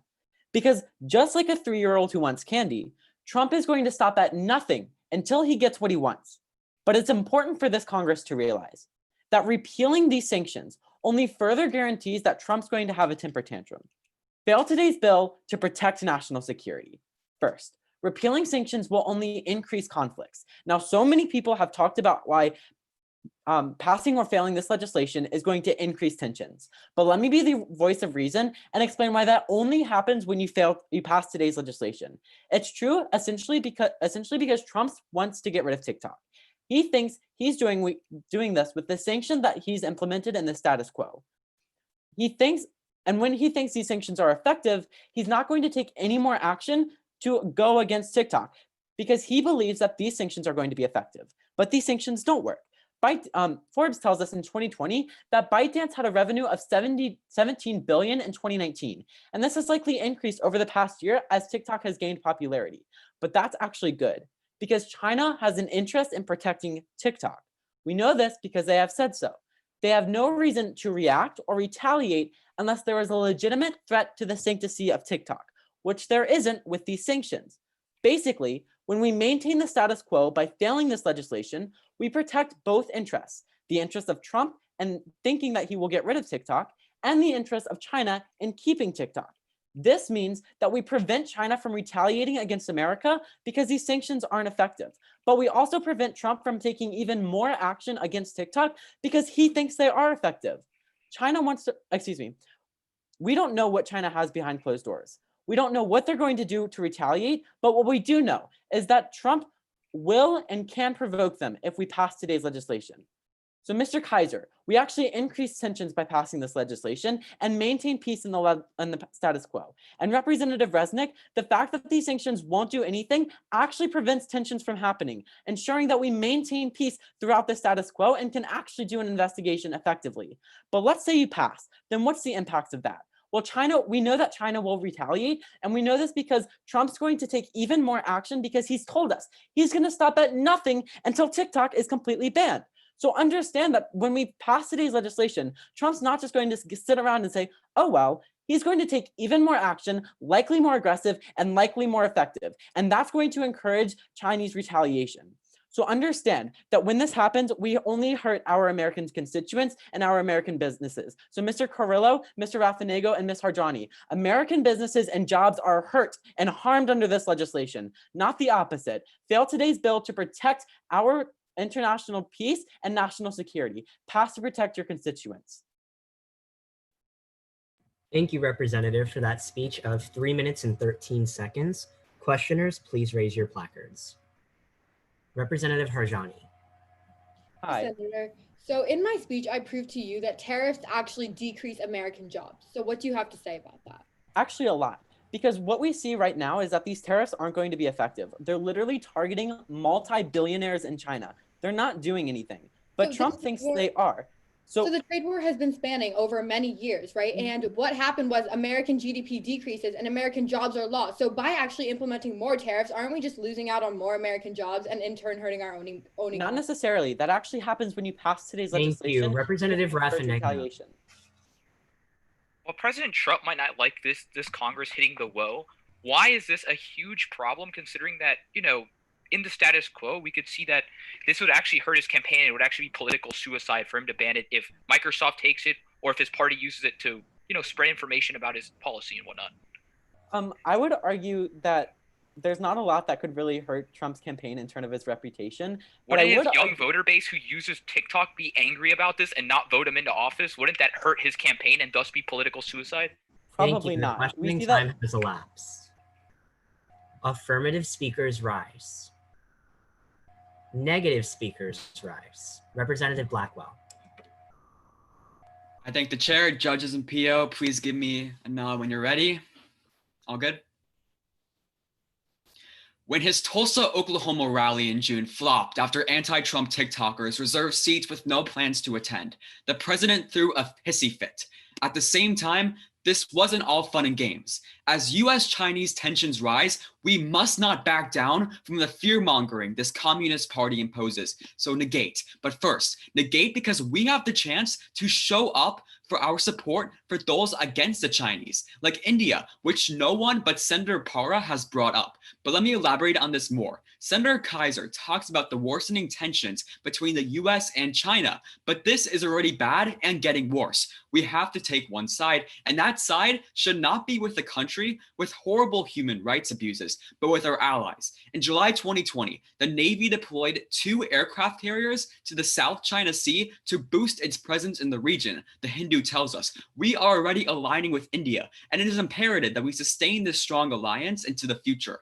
Also in early July, India banned TikTok, calling the app a threat to India's security and sovereignty. The US standing firm in its sanctions signals to India that we stand with them, because in 2019, the State Department tells us that overall, US-India trade in goods and services reached $149 billion. Senator Harjani, I understand the loss of jobs due to this, but we're forgetting about our important allies in the region, and who knows if the Chinese will even work with us after what we've already done. this is a partnership like Japan, which we cannot lose out on, which Japan also has very high stakes in this. The Japan Times tells us in June 2020 that it has long pushed the US to take a tougher stance against aggressive China and is now finding itself trapped between the two superpowers. We must defend our allies in South and East Asia and negate. But second, understand that everyone in this Congress is aware of stolen data, but exactly how bad is it? Look at TikTok's own privacy policy page, where they say that, quote, "We may share your information with a parent, subsidiary, or other affiliate of our corporate group. This can mean ByteDance, which could then transfer it to China. We cannot allow this to happen before our own eyes." But it's not just TikTok. Marriott Hotels had a massive data breach from Chinese hackers in April, which affected 5.2 million of its guests, compromised a range of personal information, and this was not even the tip of the iceberg. In July 2020, the Justice Department told us that 2 Chinese nationals were indicted for trying to steal COVID-19 vaccine research and hacking hundreds of companies, which could be vital if we want a vaccine. If COVID-19 has taught us anything, we must take precautions immediately or the effects could be devastating. Senator Carrillo says that companies can just resist Beijing's authority, but that just does not stand because the People's Bank of China took away the company's access to its shares in a newly creditor company, meaning that TikTok would be at a severe disadvantage in the Communist Party. This is a disaster in the making for millions of TikTok's underage users and will have their information stolen for the rest of their lives. Negate. Thank you, Representative, for that speech of 3 minutes and 11 seconds. Questioners, please raise your placards. Representative Carrillo. Thank you. So, Senator Blackwell, how does failing today's legislation move us any closer to banning TikTok and siding with our Indian ally? Because we have to promote Indian. We got to stand with the Indian people in this, and because India is a huge enemy of the Chinese, and especially in the situation with the South China Sea and the human rights abuses that are going on in China right now, it is imperative that we stand with. How do we get closer to banning it if we don't know that they're actually stealing information that's vital unless we go through the investigation? Well, the investigation. Representative Chibnik. Hi, Representative Blackwell. Quick question. Why did India decide to ban China's TikTok? Because of the security and privacy concerns. No, they actually did it over a border war, which ended with Indian troops dead. That's something that became common knowledge after the fact that India had banned it. So why are other countries going to do the same if it was a petty conflict? Like that border controversy right now, but the main reason why they banned it is because of security and privacy issues, which they don't want that for the Indian people. So our people can both relate on that issue. Okay, I can understand that we could. Thank you. The questioning time has elapsed. I thank the chair. Representative Kaiser. What are the tournament's rules regarding suspending the rules? We aren't necessarily allowing suspending the rules. I mean, if you need to call for a recess, that's something different, but we're not suspending rules now. I thank the chair. Representative Barrett. I move the previous question. Is there a second? Assuming unanimous consent, we're just going to move on because everyone has spoken once. We are now in line to vote on this piece of legislation. All those wishing to pass, please raise your placards. 1, 2, 3, 4, 5. 1, 2, 3, 4, 5, 6. All those wishing to fail. 1, 2, 3, 4, 5, 6, 7. We're going to do that again. All those wishing to pass. 1, 2, 3, 4, 5. That sounds better. All those wishing to fail. 1, 2, 3, 4, 5, 6, 7. And there should be no abstentions. By a vote of 5 to 7 to 0, this legislation does fail. Before we give you the next update, just a couple of things. One, to anyone watching or anyone in the round as well, our fundraiser is still open. It will be open for the next few days, and we highly encourage you to donate. All donations will be matched up to $1,000, and all donations are going to Mental Health America. I'm going to go ahead and put that in the chat so that anybody who wants it can go ahead and find it. If you have us on Instagram, you can also find it on our Instagram, or if you have me personally. If you have any questions about that, drop them in the chat or let me know or anything like that, and we'd be happy to answer them for you. Second, after you get this update, you will receive 30 minutes in which you will be able to research and prepare a speech on the piece of legislation. I recognize that's a tight amount of time, but we have to keep in mind not only is debate about our adaptability and our ability to quickly generate an argument, but we also have lots of people who are competing and judging all weekend, and they have places to be and things to do, and I totally don't want to waste anybody else's time. So unless anyone has any questions, I'm going to go ahead and deliver the update that you have in response to failing the piece of legislation you were just given. Okay, so that reads as follows. 72 hours in the future. So time skip 3 days. 3 days after Congress sided with President Trump by keeping sanctions on officials within ByteDance, the Chinese government has released a statement with potentially dire consequences. The statement, delivered by President Xi Jinping, reads as follows. The People's Republic of China is deeply saddened by American legislators standing in support of their president. Because American leadership continues to threaten Chinese hegemony, whether through sanctions, bans, or slanderous messages, the PRC has decided to promote our own interests. Effective immediately, the PRC will increase drills in the South China Sea threefold and deploy an array of ships and planes in and around the region. The PRC will not be intimidated by American antics and will do whatever is necessary to protect our sovereignty and global standing. American allies, including Taiwan and the Philippines, have since expressed major concerns about Chinese encroachment. They have both begged for United States assistance in the region. As such, Senator Gorin LaRae, Republican, has introduced the following legislation. That legislation, as well as the context I just provided, will be put into the chat, the scenario update document, which I will relink in case anybody needs it. And it is 5:25 right now. So the first speech on this piece of legislation is going to take place at 5:55. Meaning, if you can get back about 10 minutes early, about 5:45, this guarantees that all of the judges, all the competitors, everyone is here. Any questions about the schedule? I can't really answer about the scenario, but any questions about the schedule? See none. Representative Kaiser, yes. Sorry, I think my audio cut out. Did you say be back at 5:45? If you can be, yes. This way by 5:55, we're all set and ready to go. Cool. And I'm gonna send the link once again to the scenario update in case anyone doesn't have it. That document is right here. So thank you. And yes, please go ahead and turn off your camera during the break, and we'll see everyone back in 20 minutes. Matt? Yeah, what's up? Are we going to reset the entire recency? Are we going to randomize You're things? gonna have a new presiding officer and recency is gonna be reset. Okay. Representative Blackwell, before you leave, would you mind making a placard? I couldn't really tell when you were standing or not, and I wasn't sure. You have one? Okay, yeah. I couldn't tell with the pen sometimes. I was muted, sorry. Yeah, I have one now though. Okay, cool, thank you. Yeah. But yeah, see everyone in 20 minutes.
Matt, are we ready to start or no?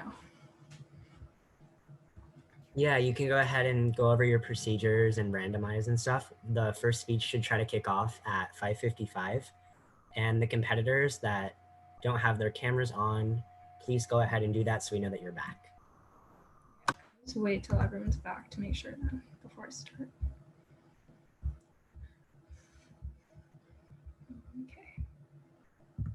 So I think that's everyone. Okay, cool.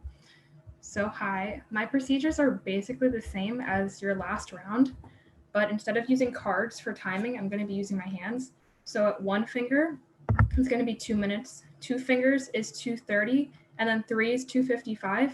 At 3 minutes, I'm going to unmute myself just to make sure if you do go over time that I can stop you without not having any sound.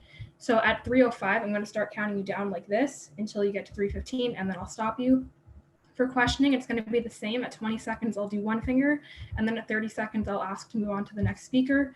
Like the last round, please, please, please don't abuse the grace period. Just move on if you've already used up your questioning block or if you've already answered your question within your questioning block. So with that said, we're going to move into the randomization. It's going to be reset, obviously. It'll work the same way as last time. So I'm going to share my screen. Hang on 1 second.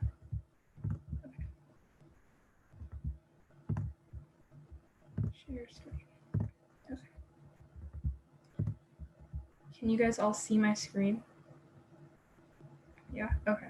So I'm just gonna randomize it. So this is the randomization if you guys want to look at it for a second. Okay. I'm gonna stop sharing my screen now. And then, are we ready to get started with the first speech, Matt? If everyone is ready, yeah, you can go ahead and start. All right, everyone's ready? Thumbs up. Coolio. All right, so with that, do we have any authorships or sponsorships?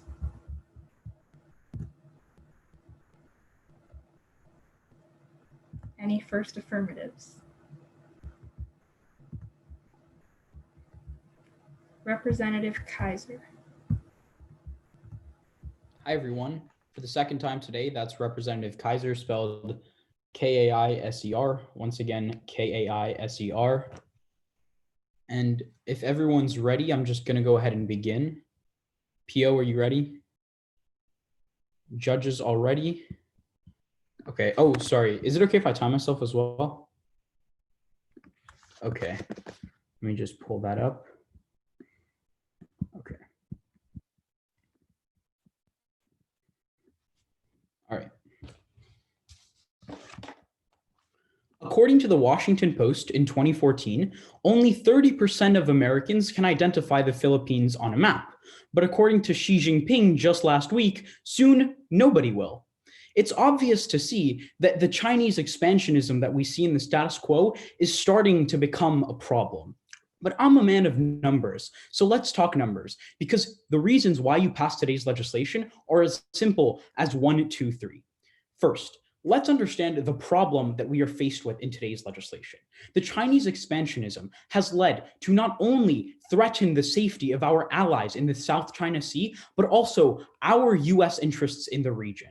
Because the US only is interested in the region for 3 main reasons. The first of which is economic, because of our ties to the sea and trading routes that we have there. The second is defensive, because we have allies and security partners in the region. And the third of which is the global power and balance of that global power. But here's the thing, after China expanded, they violated all 3 of those. First, let's talk 1. 1/3 of all global trading shipments go through the South China Sea, according to the Wilson Center in May of 2019.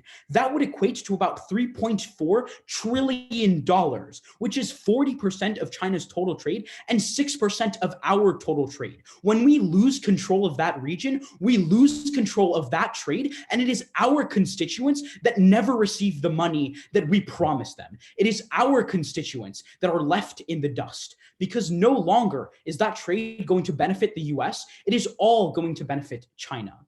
But two of our allies have actually called for our help in the region, Taiwan and the Philippines. Let's understand why this is so important. As the Council on Foreign Relations explains in May of 2020, we should hold regular bilateral summits and meetings with China if we are trying to negotiate with peace. But if that doesn't work, the US should only deploy military assets with the support of their allies. But as we can see under today's legislation, we have the support of our allies. So this military action is completely warranted. But next, let's talk 3. For the past 3 years, China has already been expanding and we have done nothing. Quartz explains in December of 2018 that China has funded their Belt and Road Initiative project by debt trapping dependent developing countries, including the Philippines. What that means is that China has been expanding for the longest time and trying to take complete control of the region, and we have done nothing. The time is come to act. We must now gather our forces and deploy them to show China and to stand up to them, to prove that American interests should come first in our region, which will not only save the lives of our allies who are currently being threatened, but ensure that our constituents' trade isn't harmed in the process. As you can see, this bill is as simple of a matter as 1, 2, 3, and your vote in the affirmation is one that will matter. Thank you. That was a speech time of 3 minutes and 10 seconds. All questioners, please raise your placards. That'll go to Representative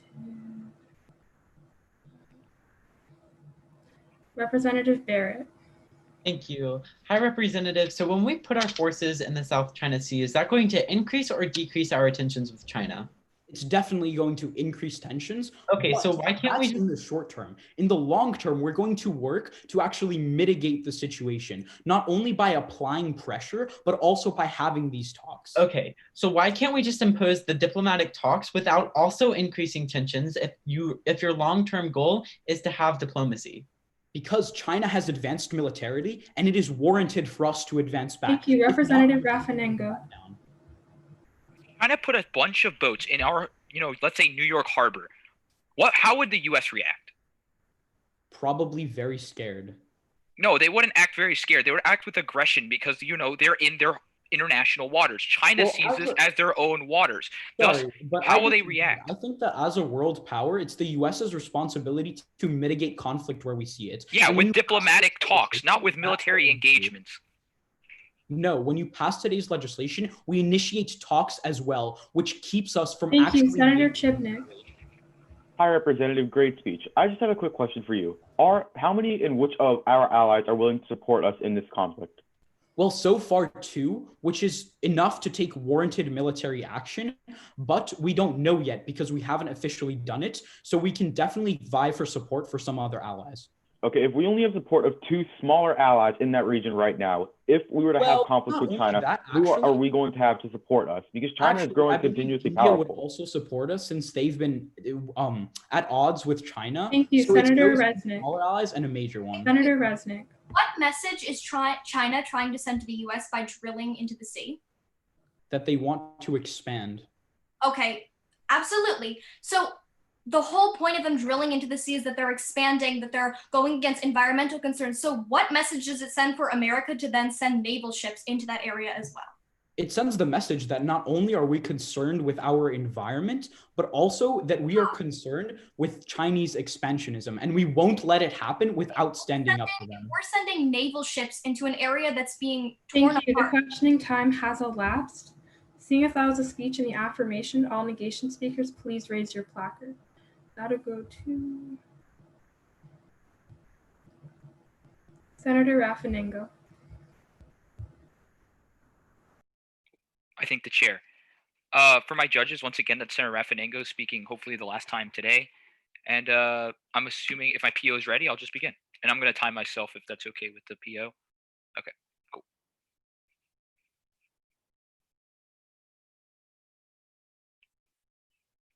This Congress loves playing games. Whether it's sorry for the lack of COVID relief for our constituents, Monopoly when lobbyists buy seats in this very Congress, or our personal favorite, Risk, because we shouldn't roll the dice for our military and our naval combatants for increasing tensions in the region, we should negate. First, negate today's legislation because it puts our entire Pacific fleet at risk. And that's Senator Kaiser fails to understand. And that's because the closest aircraft carriers in the Pacific are only count up to 3 full aircraft carriers, ensuring that we put our entire Pacific fleet in one tiny place, ensuring that we leave the U.S. completely defenseless in the Pacific.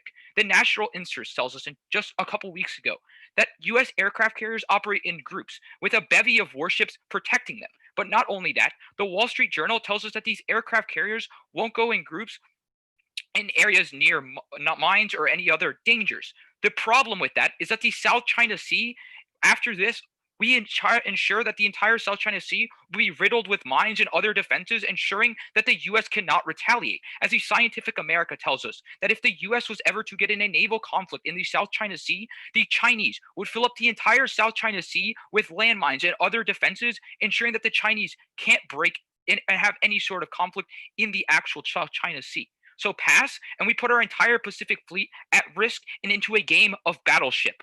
Let's ensure we don't sink our boats, and let's fail. Second, I'm going to go from surf to turf, because this bill puts our allies into the crosshairs of the Chinese. But Senator Kaiser tells us that our allies, there's only going to be 2 of them. And those 2 are very strong, either have a small military presence or have none at all. Let's look at our ally Japan, for example, which would have to use their naval bases to support our fleet in the South China Sea.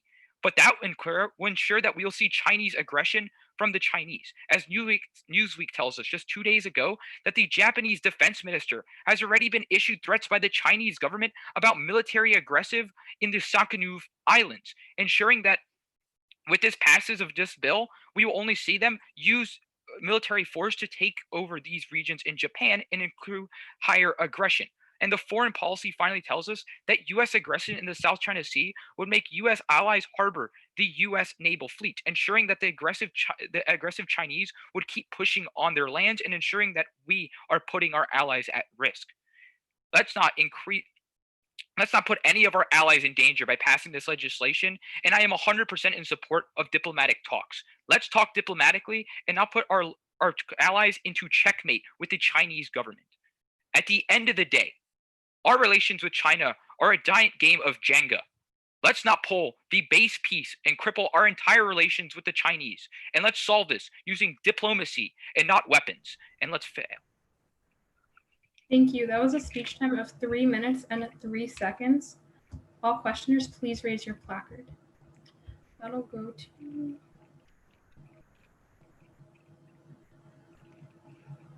Senator Para. Hi, Mr. Raffinengo. So you mentioned how important it is to maintain our defense in the Pacific, right? Yes. And you also worry about our allies in the region, right? Yeah, but if you put all of our defenses, as I said, in one tiny region, if we ensure that we start moving those Wait. Let me ask you a question. Wouldn't our allies be aware if China is literally putting mines in their waters, since China right now? Of course, but what defenses do our allies currently have? They have no huge naval presence. Actually, Japan has actually been selling fleets. Thank you, Senator Rodriguez.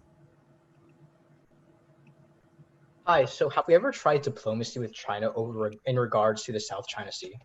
Yeah, we've tried, but I think that ensuring that our actual diplomatic ties in the region are secured through diplomacy and not warfare is going to be the best option for the entire world. So considering the fact that negotiations have failed in the past with much less tension, why would negotiations work in today's world? Because as even Mr. Kaiser alluded, that it's actually, they see a lot of trade in the region. They ensure that their economic stability is also secured. But we've always seen a lot of trade in the region. Like, what is unique about this? Because if they fill up the entire region with mines, they can't do trade. Thank you, Senator. So China claims 90% of the South China Sea, correct? Yeah, they want to claim that they have 90% of the sea, but it's mostly international water. So how can you say we only have 2 allies in the South China Sea when all these countries are competing for resources and land? Of course, but they don't have the resources of a Chinese Navy, and that's really the key problem here. Because if we put our 3 main Pacific fleet into the South China Sea, they have no other defenses. And on top of that, when we've seen that China has already threatened to put mines in the South China Sea, we keep our entire Pacific fleet defenseless, basically. But how can you say we would not do well? Thank you, Senator Dorworth. What's the impact of using as much air power as we can?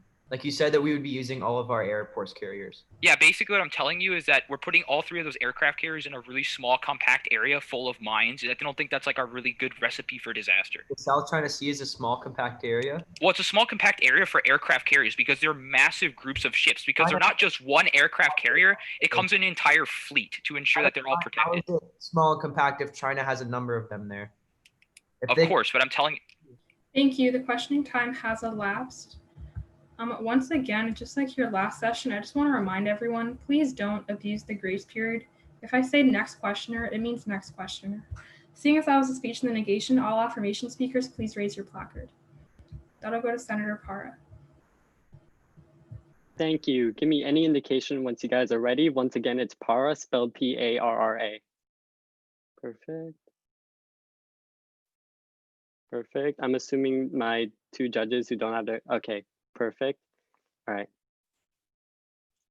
For years, we have seen China continuously strong arm our interests and our human rights agenda. And quite frankly, Mr. Raffinengo is right. We do love playing games, but we also love watching them. And quite frankly, for the past few years, all we've done is sit on the sidelines. But it's time for us to enforce our guidelines in the South China Sea and enforce our guidelines in China and pass today's legislation. So let's understand the inherent problem with China in the South China Sea is that they're literally violating international law.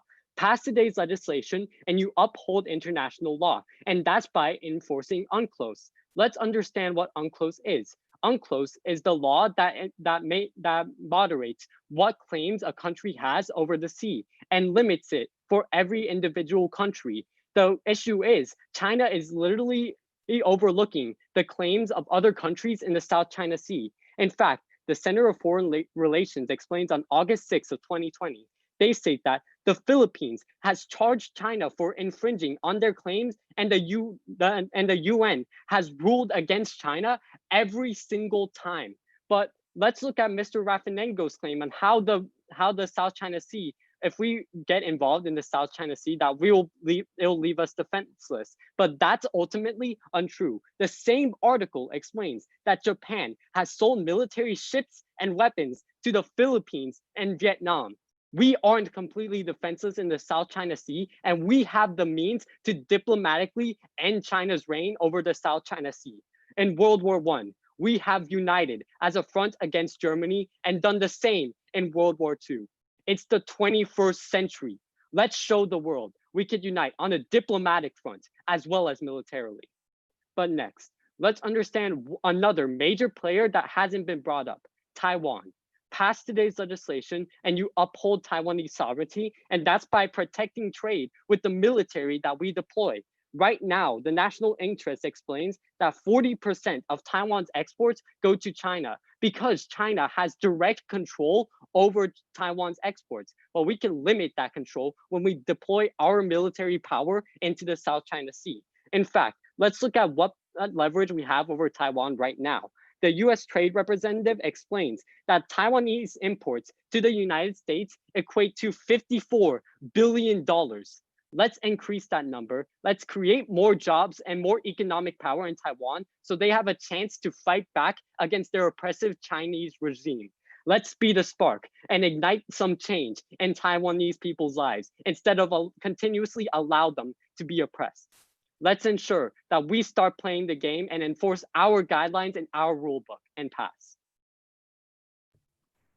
Thank you. That was a speech time of 2 minutes and 58 seconds.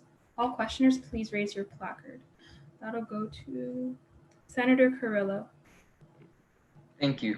So Senator Parra, how does China respond when we militarize in the South China Sea? Well, China has already deployed their military in the South China Sea, so the only thing we could really do is go to the negotiation table.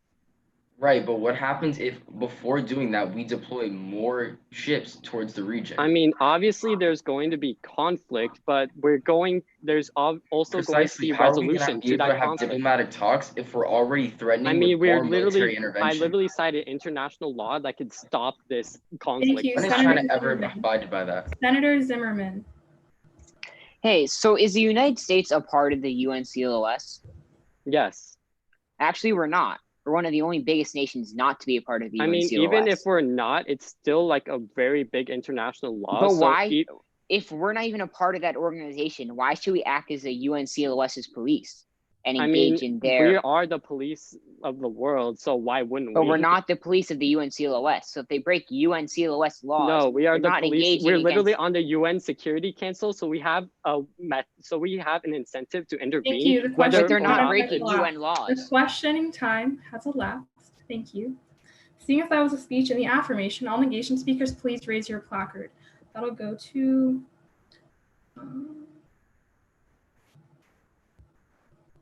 Senator Barrett. Thank you. Hi, everyone. It's me again, Representative Barrett, spelled just like last time, Barrett. Speaking on the negation, if I could just have an indication when everyone's ready. Cool. Okay.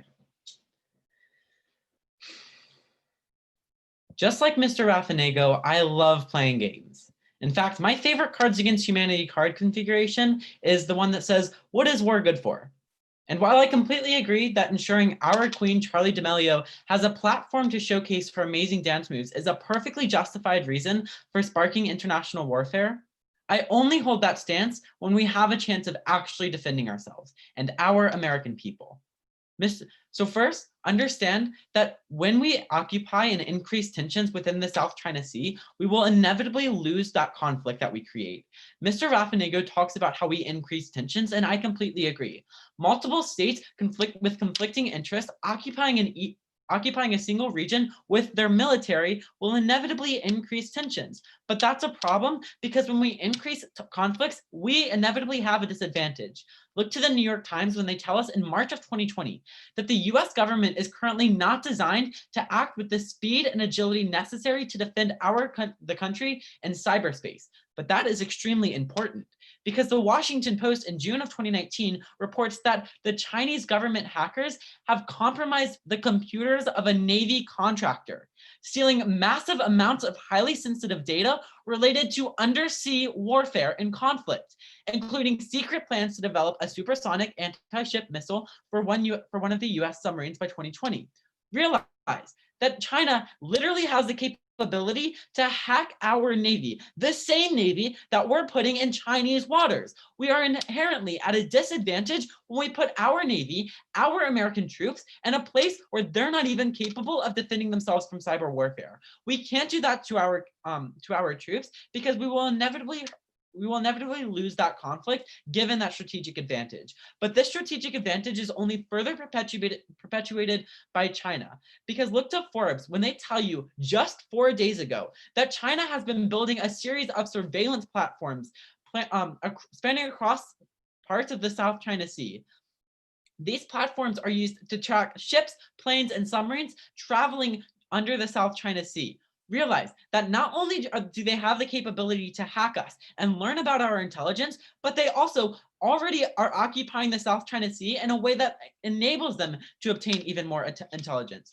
They have such a strategic advantage that the amount of troops that we put to the South China Sea is not going to be effective in actually seeking our desired results. It would be dangerous and reckless to send our American troops into a conflict with tensions without ensuring the bare minimums of safety are met. But even further, if we lose our position in the South China Sea, which we will inevitably do if conflict does occur, then we don't protect Taiwan and the Philippines. We don't unlock any of the impacts that Mr. Kaiser nor Mr. Perry talks about. So Mr. Kaiser, acting militarily might be warranted, but it certainly isn't reasonable. Fail this legislation and protect our American interests. Thank you. That was a speech time of 3 minutes and 10 seconds. All questioners, please raise your placard. That'll go to Senator Kaiser. Hi, Representative. What does China gain if they shoot down one of our ships? Well, ultimately, they're going to increase conflict, but ultimately, by occupying an area that is already occupied by another huge military force, we're going to increase that conflict. So they wouldn't gain anything by shooting one of our ships down? Honestly, I'm not sure what they gain from shooting one of our ships down. I'm not even sure what they gain by occupying that space. But why would they even begin to increase without tensions reason? if all we're doing is occupying the region? Could you repeat that? What incentive do they have to increase Thank tension? you, Senator Para. Hi, Mr. Barrett. So you're worried about losing the conflict because China has an advantage over us, right? Yes.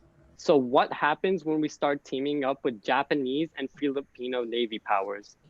Well, ultimately, they still have such a huge We strategic still advantage, and we out. none of the nothing in this legislation ensures that that actually happens. I So right prove now to we're you going that into an Japan is area literally we need to find selling it. military ships to the Philippines. What's stopping us from teaming up with our allies in order to fight China? I mean, nothing, but you can't ensure that that will happen. Thank you. All The of us questioning want time to. has elapsed.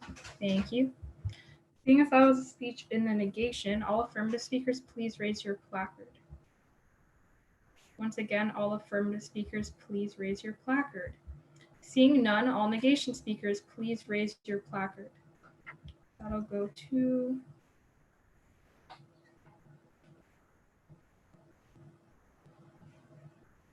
Senator Carrillo.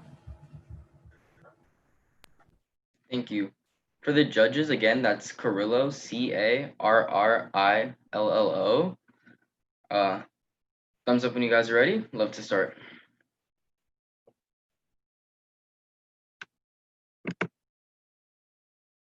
Great and awesome. From literal concentration camps, threats of spyware, and the oppression of the Hong Kong people, China has crossed the line time and time again.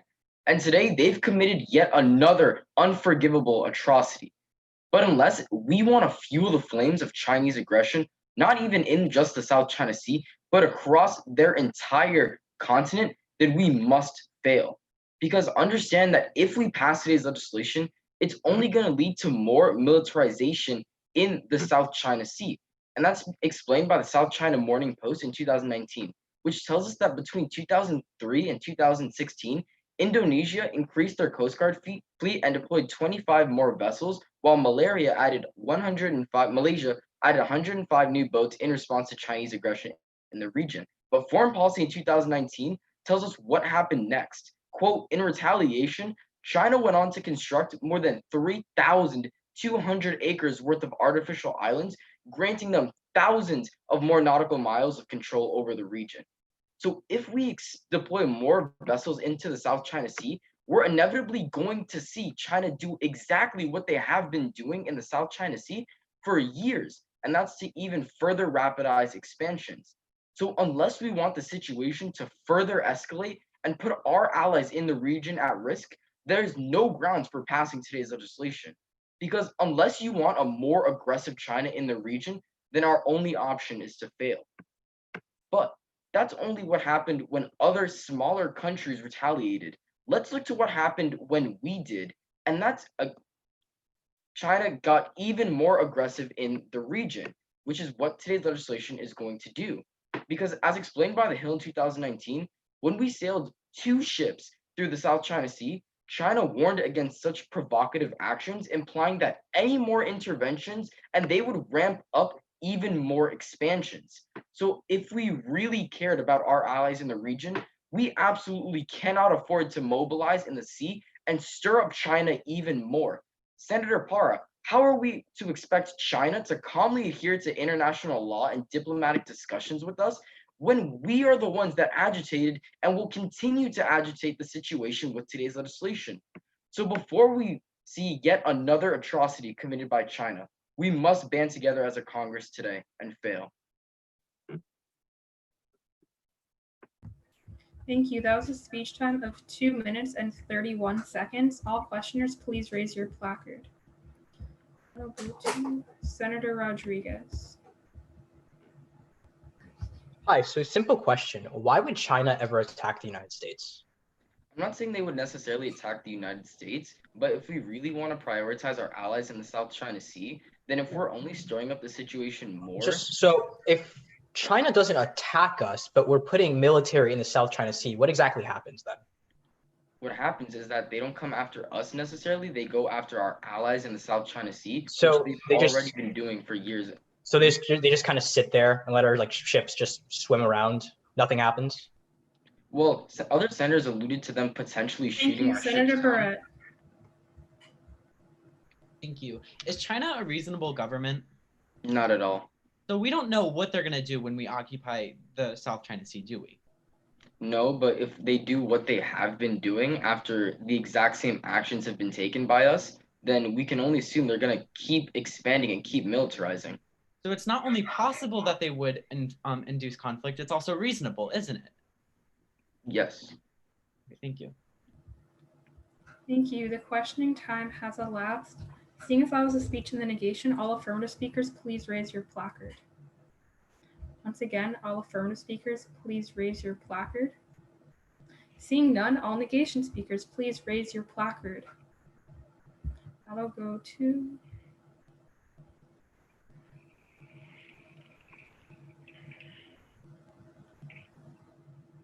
Senator Resnick. Thank you. Okay. Just a thumbs up or a smile or just to look at the camera. I know it's been a long day. Perfect. Good, perfect. And assuming, okay, great. A sad reality is that some of the most famous artists in history aren't adequately recognized until after their death. It seems that even though today, when somebody dies, they receive more attention than they ever had when they were alive. And I'm not one to ask you to placate to societal norms, but considering the state of China, I think it's time to give its citizens the proper attention that they need. Our last Senate session was centered around the CCP, but I think that after having to go through now 2 bills regarding the situation, I want to bring it back to the people under that regime that are struggling. First, you have to fail this piece of legislation because it quite literally jeopardizes civilian lives if we still refuse to remove the sanctions in the first place. You know, last session, I thought I thoroughly explained the fact that our sanctions are literally fueling their own technological advancements, but it seems like the negation was too busy making jokes about the renegade to heed my warnings. But I'll admit, TikTok has drastically reduced our attention spans, so I'll repeat it again. When we funnel money into sanctions and we put sanctions onto executives, that means that they're going to change the value of their monies so they're able to counteract those sanctions in order to drastically reduce the prices of their products, which means they become more competitive on the global scale. Daniel Payne on August 8th of 2020 writes that according to an internal corporate document, at least 5 dozen managers at the Chinese technological company ByteDance belong to the corporation's communist oversight community. So if it isn't clear now, I'll spell it out for you. Chinese executives that are a part of ByteDance are also a part of the Chinese Communist Party that get to change how much the money is worth in China, which means that in response to sanctions, they're able to act in their own best interest. That means that we're practically funding their military advancement by continuing these sanctions. So to Representative Kaiser and Para, you both want to stunt radical Chinese action. And I'm telling you, we can't accomplish that until we remove the sanctions. And the only scenario under this bill is one characterized by aggression and a disregard to civilian life. But second, you fail because this bill quite literally feeds into Chinese interests. Realize that by deploying our own fleet, it only instigates a whole host of environmental problems that China is trying to flaunt about. Forbes explains April 26th of 2019 that recently, nations are striving to reduce their CO2 emissions and companies are coming under pressure to release their carbon footprint. However, the maritime industry is finding itself under growing scrutiny. Whilst commercial shipping has been at the center of environmental concerns for years, the issues surrounding ships have been increasingly called out. This bill is quite literally fighting fire with fire. Luckily, it's not burning our globe, it's just warming it. But hypocritical action reaches even further. The national interest writes that the global economy would face literal ruin when the world's biggest economic powers start shooting at each other. So Representative Barrett is afraid of Chinese hacking, but maybe it's my rationality. I'm afraid of death. One of the most important issues in art is knowing when to step back from your piece. Thank you. The time has elapsed. I'm sorry. That was a speech time of 3 minutes and 16 seconds. All questioners, please raise your placard. That'll go to Senator Raffaningo. Hi, Senator Resnick. Can a navy be built overnight? No. Okay, so all the advocacy of the negation championed by Mr. Para, does that fall when he says that, you know, the Japanese and all our allies are going to be able to build us a fleet? Not necessarily. That's not what this bill is doing either. It's instigating our own fleet into a nation that's already imposing environmental concerns. Of course, so that line of argumentation which he's been trying to use to dismantle the entire affirmations argument just completely false, all right? I'm not sure what you're... Thank you, Senator Rodriguez. Hi, so why exactly are sanctions on TikTok officials preventing us from finding solvency in the South China Sea? Okay, you want me to explain my entire first point again? Just very briefly. Okay, so sanctions go into the Chinese government, correct? Right. And because China has a Chinese currency manipulation policy where they change the value of their currency. Why exactly does like currency discourage China from withdrawing from the region if we're putting so many military presence? Drop their currency prices. Thank you. The questioning time has elapsed. I just want to clear this up because I forgot to in the beginning of the round. If you need a personal privilege, just turn off your camera and mute yourself. I don't even need you to tell me. Just don't be disruptive to the people in the round. Seeing as that was a speech in the negation, all affirmative speakers, please raise your placard. That'll go to Senator Blackwell. Real quickly, a point of inquiry. Yeah. If we're for this debate, if we do like 3 negs in a row, do we have to move to the previous question, or can we still debate like We on the can same side? keep debating, but it is highly frowned upon. I would suggest some people start writing apps. It would move the debate along. I thank the chair, Senator Blackwell, speaking for the first time in this session. Please give me a nod when you're ready. All good? President Trump claims that he and President Xi Jinping of China love each other. While that might be true, one thing is for certain. Overall, US-Chinese relations have declined, and a Cold War is on our horizon. The US military has been called to the plate since 1776. Time to serve and protect. But first, you must affirm, because not only does this bill provide protection, it also comes with diplomacy. Currently in the status quo, we already have a presence in the South China Sea that is helping our allies. In July 2020, the Navy deployed 2 more aircraft carriers to the South China Sea to boost its presence in the region. Those in Washington and Secretary Pompeo claim that Beijing has offered no coherent legal basis for its 9-line claim in the South China Sea since 2009. Essentially, China's claims are illegal in the eyes of international maritime laws.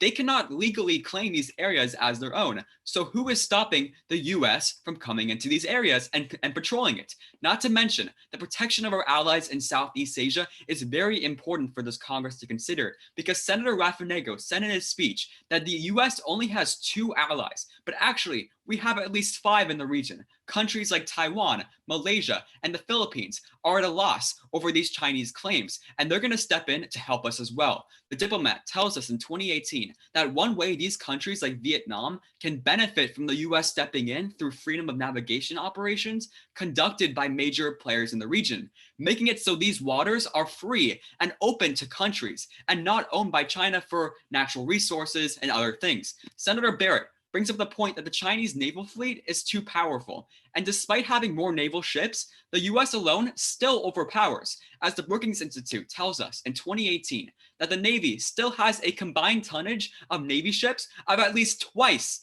that of China's.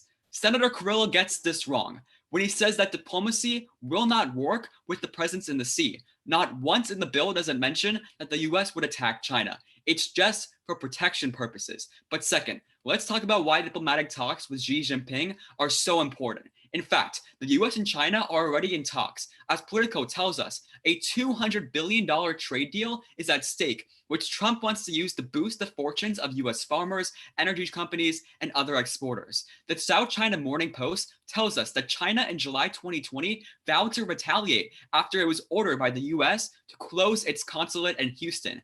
This is completely unnecessary and is one other reason why we should have diplomacy and why we should send these troops to the South China Sea, so that we can make more embassies in the future and we can have more peace in the future. Senator Resnick brings up global warming, but fails to realize that naval attacks in the South China Sea are already happening in the status quo, and as a country, we are stepping in to de-escalate this. China and the US reached their Phase 1 agreement on the settlement of trade disputes in December 2019, and it'll be very difficult for Trump to back out of this, meaning that talks are already in action. Stand with the American people, stand with those in Southeast Asia. Despite Chinese pressure, we cannot back down as a country. Thank you. That was a speech time of 3 minutes and 14 seconds. All questioners, please raise your placards. That will go to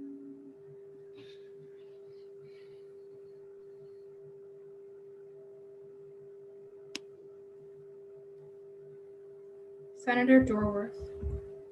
How many nukes does China have? How many what? Nukes? Nuclear weapons, yeah. I'm not sure, but I believe it's lower than the US. 320. That's a lot of nuclear weapons. They can use them on sea, land, and air. And they've also stated in their striking guide, the actual guidelines to say like what their military would do in that position, that if anybody would attack their services, their intelligence, or them as a government, that they would occupy those nuclear weapons. So if Yes, we're but I believe the US has way more nuclear weapons. I believe Thank you, the US has Senator Resnick. around 3,000, which is way more. Senator Resnick. Let's go back to the beginning. Why did China react the way it did? Because we're continuing sanctions. Yes, So yes. why is it so that we have to intervene? Why can't we just take away our sanctions to stop them from acting the way they are? Because of all the humanitarian rights abuses that are going on in China as we speak, Isn't and that because a completely different discussion than what we're debating today, which is literally about TikTok? yes, but that's all related because China pushes. Thank you. The questioning time has elapsed. I thank the chair. I believe someone had raised their placard before Senator Blackwell started talking. Senator Rodriguez. Yeah, I was just going to ask really quickly if we could take a split of the remaining speakers to see if we have enough AF speakers for the upcoming cycles. Is that okay with the presiding officer? Want to just go for it. Okay, cool. If you haven't spoken yet and you have an AF or writing an AF, just raise your hand really quick. Is no one raising their hand? Okay, if you haven't spoken yet, you have a neg, just raise your hand really quickly. Okay, cool. Thank you. On that note, seeing as that was a speech in the negation, all affirmative speakers, please raise your placard. Wait, I believe that. No, never mind. I thought that was a speech in the other cycle. No, the last 4 were negation speeches. Seeing as there are none, all negation speakers, please raise your placard. That will go to Senator Dorworth. Thank you. Senator Dorworth, spelt on the screen. Any indication, I'll begin. Good. Everyone good. Awesome. Last summer, Senator Blackwell and I went to Taiwan, or as China would call it, China. It seems that a two-state solution has become a military-patrolled province. It's time that we remember our allies, because without them, we will be alone and forgotten. But China's manipulative control must be stopped. But it's because this legislation leaves our allies in the dark and in crossfire. We cannot collaterally harm them. And that's why I'm failing today's legislation after 6 cycles of negative speakers. So first, fail today's legislation because it promotes nuclear escalation.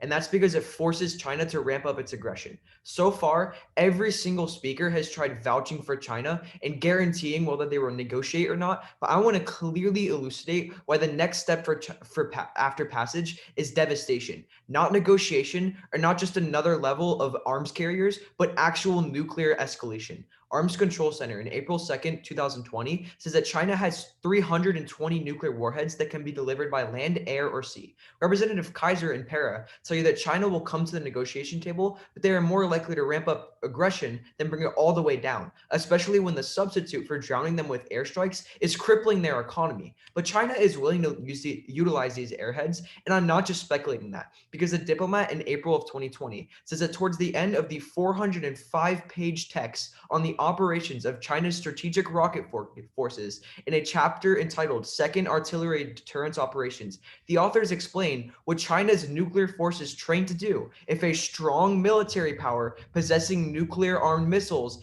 and an absolute advantage in high-tech conventional weapons is carrying out an intense continuous attacks against our strategic targets, and we have no good military strategy to resist the enemy. The military that they're talking about is our country, the United States. And the striking guide literally says that it would carry out nuclear attacks against us. Representative Blackwell justifies this by saying that we have more nuclear weapons, and that's just going to cause escalation, because when we use our nuclear weapons, so do they. And that would literally devastate the entire world. Because if we look to the natural interest, which estimates in February of 2020, they estimate that if 100 nuclear weapons hit China's most populous cities, initial blast would kill more than 30 million people. And if even more were hitting the United States, the same numbers could occur. This entire war started with a mobile app. It will end with nuclear proliferation. Americans should not have to live in fear of a nuclear attack, of radiation slowly infiltrating their bodies as they watch their greatest cities crumble.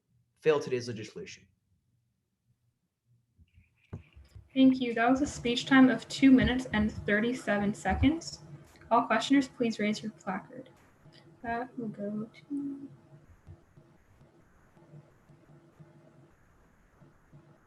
Senator Kaiser. Hi, Representative. In the material that you cited, the handbook, it said that China is only going to retaliate with nuclear weapons if they are under intense military attacks, and they're not right now. So why would they? Because if you pass, then they are. No, if we pass them, we send ships to the area, but we never tell them to engage. Why would China retaliate with nuclear Really weapons? think that China's not going to get the message of us sending? I don't think that China would start a nuclear world war. No. It literally is. It's literally embroidered in their government's training. Why would Senator Blackwell? they would do that? Senator, are you aware of how many nuclear weapons China has? Yes, 320. Okay, so the US has more than 5,000 nuclear weapons. That's not a justification, because if we nuke them too, then we kill more people. That's a bad thing. But how can you compare that number to ours, especially when we have allies? China has literally admitted that they would use nuclear weapons if we acted on an attack against their government. Yes, but it would never come to that in the South China Sea because we have protection. Yes, it would. It meets the standards for literally possessing an attack. Thank you. The questioning time has elapsed. Seeing as that was once again a speech in the negation, all affirmative speakers, please raise your placard. That will go to Senator Chibnik. I thank the chair. Judges, I can only see a few of you, so when you're all ready, please let me know. I have a quick question. I am a little lost. I'm not sure if someone can just tell me, how many AF speeches have there been on this bill? There's been 2, and there's about to be a 3rd one. I have that Senator Blackwell's speech was an F. Am I wrong about that? Yeah, I thought. Yeah, I'm a little confused as to who spoke on that side. Mine was an AF. It was an AF. Yeah, that's what I thought. Yeah. Okay, and then I'm so sorry to bring up another competitor, but Representative Resnick, was your speech in the negation? Yes. All right, cool. All right, we're all good. Thank you. Sorry. All right. Okay, so should this cycle be an AF or a neg? Because I called a neg last time. Point of order. Yeah. This cycle should be an AF speech. There have been 3 AF speeches so far. Okay, so we're good. Era and Blackwell. I don't know if that clarifies things, but. Okay, so I think we're good. So let's proceed. Right. Like I said, just when I get approval from all of my judges and my presiding officer that they're ready, I'll be happy to begin.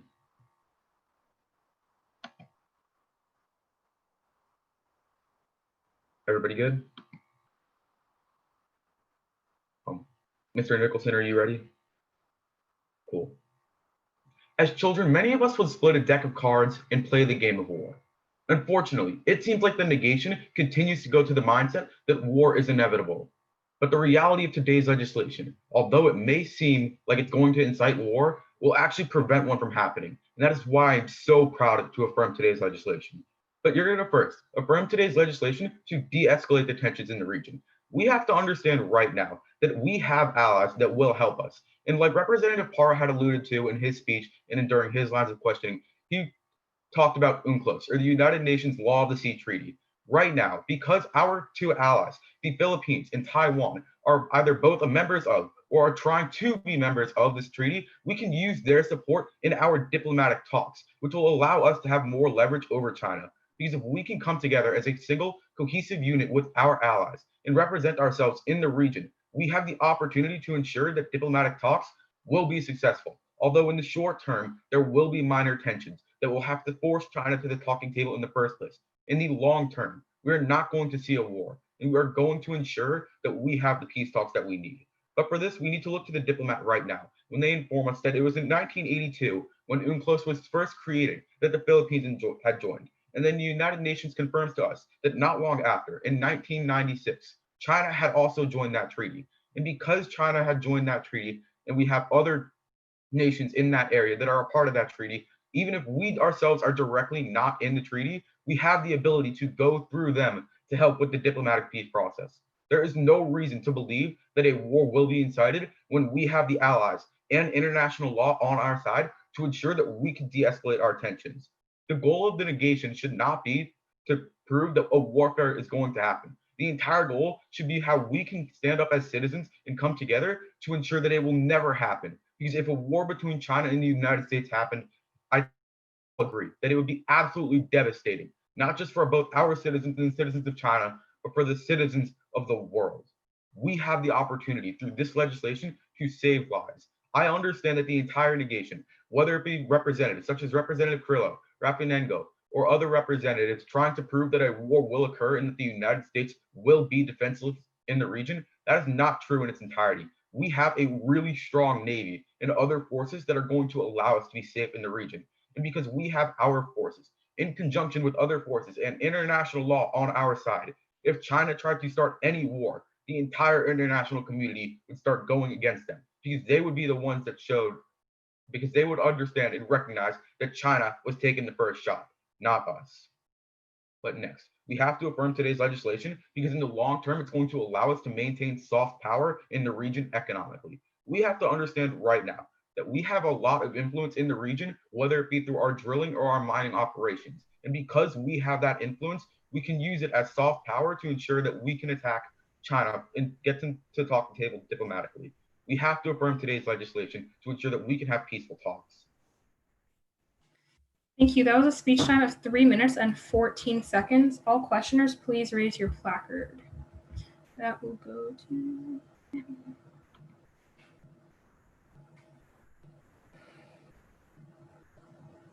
Senator Carrillo. Thank you. So, Senator Chibnik, if we're putting more troops and boats into the South China Sea, how are we going to expect China to not only adhere to UNCLOS's rules, but also take part of diplomatic talks when we're only agitating them more? Okay, if we go in this lead alone, we will have problems, I'll admit. But if we can get our allies to go into the region with us through their naval powers, which other affirmation senators have proved that they do have thanks to Japan. But won't that only further incite China now that there's more people targeting against them? Doesn't that just discourage diplomacy? Thank you, Senator Zimmerman.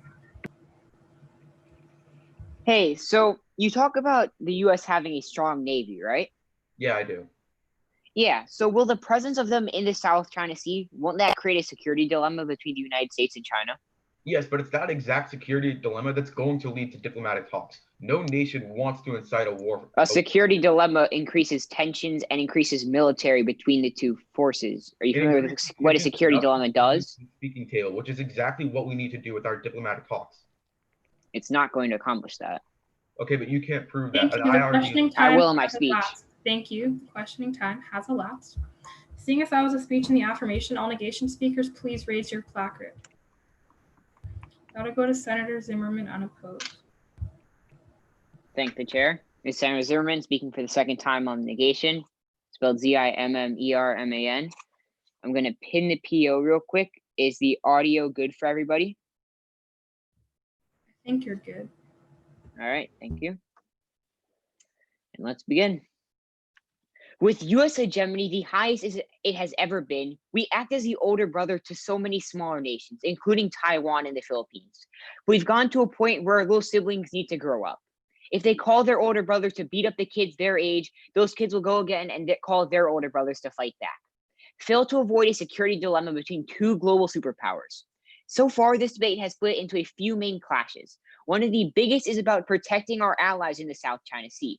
Championed by Senator Kaiser and Chibnik, they say that by the United States sending military to the South China Sea in response to the cry for help from our allies, we would be protecting Taiwan and the Philippines. But the issue here is that this argument is based on a false perception of how the Chinese and U.S. military relations work. Protecting our allies is the exact reason we must fail this legislation. While the negation so far has tried to argue that the U.S. would lose to China in warfare by cyber operations, mines, or even nuclear warfare, let me separate myself from the last 6 neg speeches and agree with the act that we won't lose in a conflict between the US and China. but passing has other bad implications that will threaten our allies.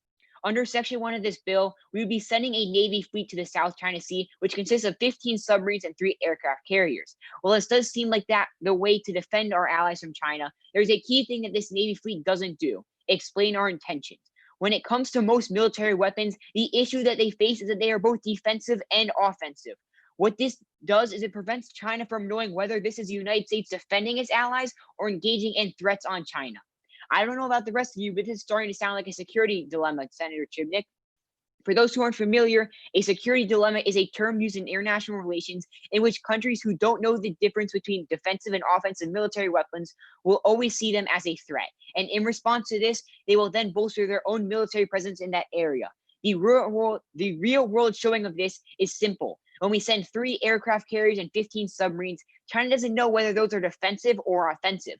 Even if the United States clearly uses them defensively, the result of this will be China then increasing their own military support in the South China Sea, since they use this as a threat. And then if we pass this legislation, we'll most likely pass more legislation to bolster our presence in the South China Sea as well. This cycle will continue until one of these two parties finally realize that what they've done. By this point, it will be too late. The reason this is so important is because this legislation will accomplish the opposite of what Senator Kaiser says the bill will do, and threaten our allies even more. It's because when China sends their Navy to the sea, they won't engage in any conflict as of now with Taiwan or the Philippines unless provoked. But the United States, seeming like a growing threat, will most likely start a conflict in the region. So now, instead of a small group of Chinese ships in the South China Sea, there will be a massive fleet who feels threatened. The larger groups will only exacerbate the growing threat China poses to our allies and put them at more risk of attacks from China that Senator Kaiser and Parra feel. When voting on this bill, I ask you, my fellow congressmen, to realize that throwing the military at a problem will only worsen the situation. Thank you. Thank you. That was a speech time of 3 minutes and 8 seconds. All questioners, please raise your placard.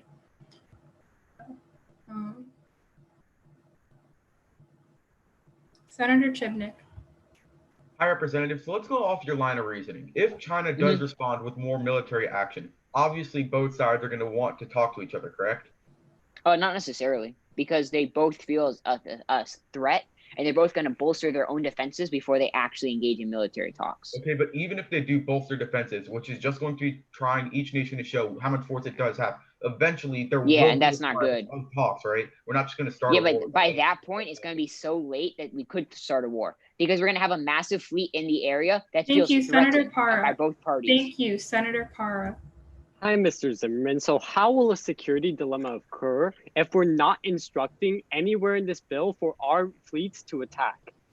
Because the issue is that China doesn't know that. China doesn't read our legislation. I mean, it's kind of simple to figure out, though, whether or not we. When you it's kind of simple to figure out, though. When you throw aircraft carriers into a Can I ask South a question, China Sea, please? I want to answer your question. When you throw aircraft carriers in the South China Sea, they don't know what our intentions are. And almost every time countries see that as a threat. Isn't it kind of simple to figure out whether or not the fleet attacks first, Thank you. or The whether question it doesn't? time has elapsed. Thank you. Seeing as that was a speech in the negation, all affirmative speakers, please raise your placard. That will go to Senator Harjani. Hi, that's Senator Harjani, spelled Harjani. Any indication from the judges when you're ready would be great.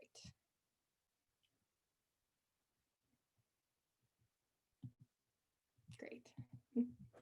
When I was in elementary school, there was always a bully on the playground that pushed people out of the swings and sweep the gaga pits just because they wanted them. Today, don't let China bully the smaller nations of Taiwan and the Philippines and pass today's bill. China has swept its claims throughout the South China Sea and accessed its plentiful natural resources. China has constructed ports, military installations, and airstrips to reclaim control of the land, according to the Council of Foreign Relations in July of 2020. The negation on today's debate argued that by deploying naval submarines and aircraft carriers in the South China Sea, we are increasing tensions with China.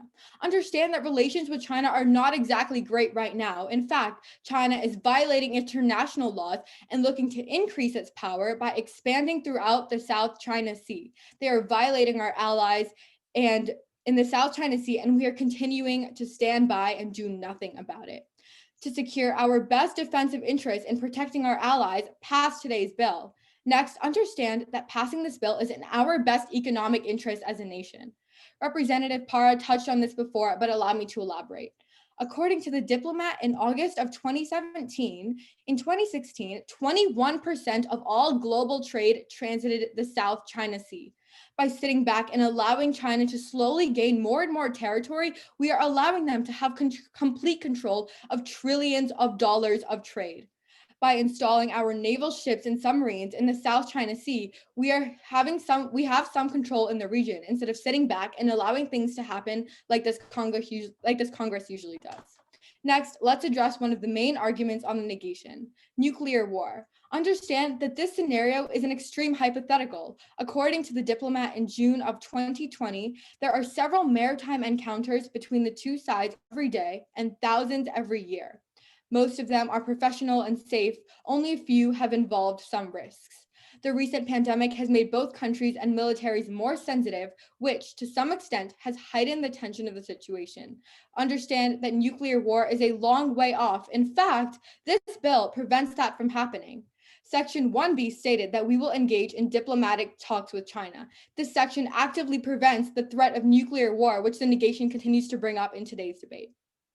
This bill gives us as Congress the opportunity to finally do something about China's growing expansion and step in to take an active role. Senators, I urge you to be the upstander in today's playground and stand up for our country and our smaller nations and allies that are being invaded by China in the South China Sea. Pass today's bill. Thank you. Thank you. That was a speech time of 2 minutes and 48 seconds. All questioners, please raise your placard. That will go to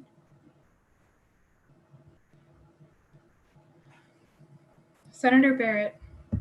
Thank you. Hi, Senator. So I agree with you that war will not be inevitable. However, I showed you in my speech that if war does happen, we're basically screwed. How can you justify that risk?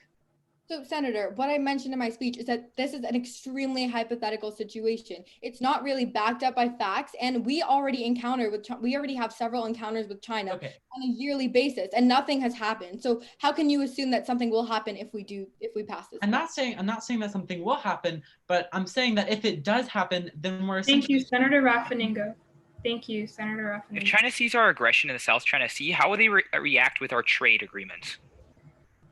Well, if we interfere in the South China Sea, understand that China is already slowly taking over that entire region. No, I'm not talking about just the South China Sea. I'm talking about trade in general, considering that, as I showed in my first speech earlier today, that China makes up 80% of U.S. medical grade supplies. How do we ensure that China and our constituents are both happy and we can get the medical care that they need? Well, 21% of all trade passes through the South China Sea. So we're just letting that happen, and we're Thank letting you. The questioning time has elapsed. Thank you. Seeing as that was a speech in the affirmation, all negation speakers, please raise your placard.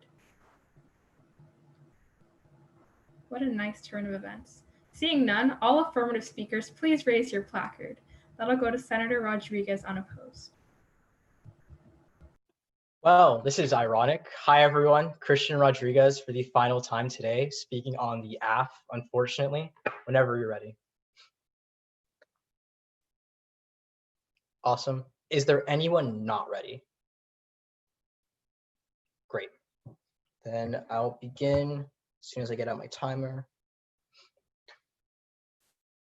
For the past few years, our allies in the South China Sea, ranging from the Philippines, Taiwan, and Vietnam, they have been living in nothing but fear, crying out to the United States, screaming, begging for help. So when we're proposed a disaster like today, in which China threatens the democracy and sovereignty of these countries, we shouldn't back away from fear. We should do everything in our power to make sure our allies no longer have to understand what that feels like. Please pass today's legislation. The number one question in this debate is quite simple. Does this bill start World War III? Representatives Resnick, Raffanego, and Barrett, and basically everyone else on the negative, all make the exact same argument. Some way or another, military escalation in the South China Sea leads to us creating conflict and China attacking us, which basically instigates a war. There are two reasons why this is completely false. First, China gains literally nothing. Let's ask a key question that's been thrown around in this debate. What does China gain from attacking a global superpower who controls the global economy and has the most powerful military in the entire world? The answer is simple. They gain quite literally nothing. Panos Mardukakis, a professor at Columbia University, explains on September 7th of 2019 that mass casualties and trade disruption are the two most likely impacts from an escalation from China attacking the United States, which is why in 2019, when the United States supported Vietnam deploying military in the South China Sea, guess what? China backed away for the first time ever. Why? Because China is all bark, no bite. They know that conflict with the United States is basically suicide. So Representative Zimmerman, I understand that China might not understand whether or not we're offensive or defensive, but keep in mind, just because they don't know doesn't mean they're going to immediately default to military action. And Representative Dorworth, keep in mind, nuclear strikes over us banning TikTok, that's a bit much. Second, this legislation, or rather this debate, has completely ignored the international community that does not include the South China Sea. So let's ask our allies how they feel about this situation. Gregory Poley, a director of the Asia Maritime Transparency Initiative, on January 16th of 2019 explains, the United States working with South China Sea allies and stopping Chinese aggression would actually encourage other allies such as Japan, France, Australia, and the United Kingdom from intervening in the region. Why?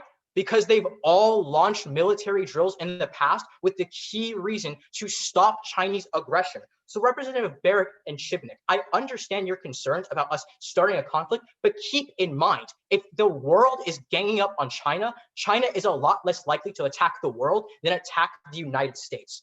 And lastly, even if you don't believe all of that and you truly do believe China will attack us, I am sick and tired of us abandoning allies, the Kurds, Hong Kong, the Uyghurs. How many more people do we have to abandon out of fear before we realize our lesson? The time has elapsed. Thank you. That was a speech time of 3 minutes and 16 seconds. All questioners, please raise your placards. That'll go. Senator Dorworth. China's striking guide, how they train their troops to defend against any attack against their intelligence. They say that they would unlock the nuclear utility to attack whatever that higher, basically the United States, what they're hinting at. And that's what I linked the nuclear attack to. So what we're doing in this legislation is we're using the naval ships and everything like that to actually attack them. Isn't that a good enough qualification for nuclear? I understand what you're getting at, but before I flipped app, I was reading that same report. The only time they would do that is if we are the ones who are actually. Thank you, Senator Resnick. Thank you, Senator Resnick. Thank you. So I agree with you. Reacting aggressively to banning TikTok is a bit much. So why did China do it? I'm assuming you're going to talk about us sanctioning officials. No. So why? I'm not actually sure what you're getting at. Government that's continually unstable. So I don't understand how you can just assume that they're not going to react aggressively, even though they already have. That's why we're debating this bill. As much as we love to say Xi Jinping is a psycho, he's probably one of the smartest world leaders. He's not going to start World War III over TikTok. Okay, so why did he react aggressively? Thank you. The questioning time has elapsed. The questioning time has elapsed. Seeing if that was the last speaker at the chair's discretion, we're just going to move into a vote. So if you would like to vote on the affirmative of today's piece of legislation, please raise your placard and don't put it down until I say to. 1, 2, 3, 4, 5, 6, 7. Okay, you can all put them down. And anyone wishing to vote on the negation?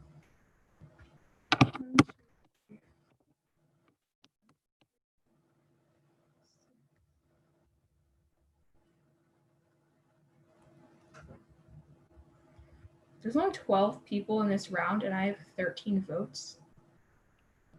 So can we read? The app was only 6 votes. You accidentally counted 7. So it was a tie. Okay. So as the tiebreaker, I guess, I'm going to vote in the affirmation.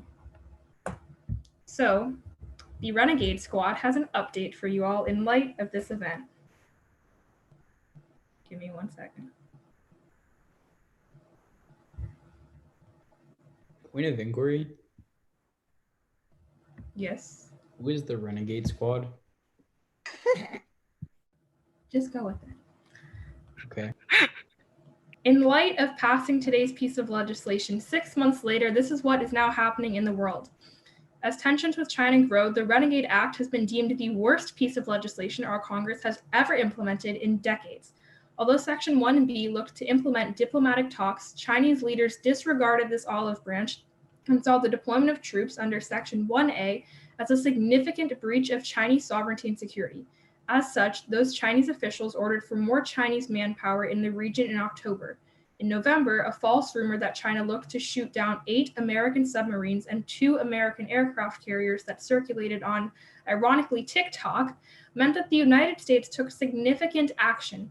By December 5th, trade between China and the United States had altogether stopped, and as a result, 1 in 3 Americans had fallen into poverty.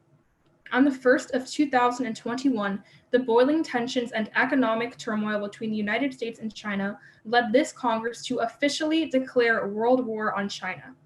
Today, on February 9th, a violent war between the two nations has broken out. More than 1 billion people have been impacted significantly, and millions more remain at severe risk of injury or death. So, Well, if World War III was going to happen, it would have happened this year, right, guys? It would have happened over TikTok. What do you mean? So now that we have distracted the entire world, we have more updates. So in regards to this tournament, as you all know, we're fundraising for Mental Health America.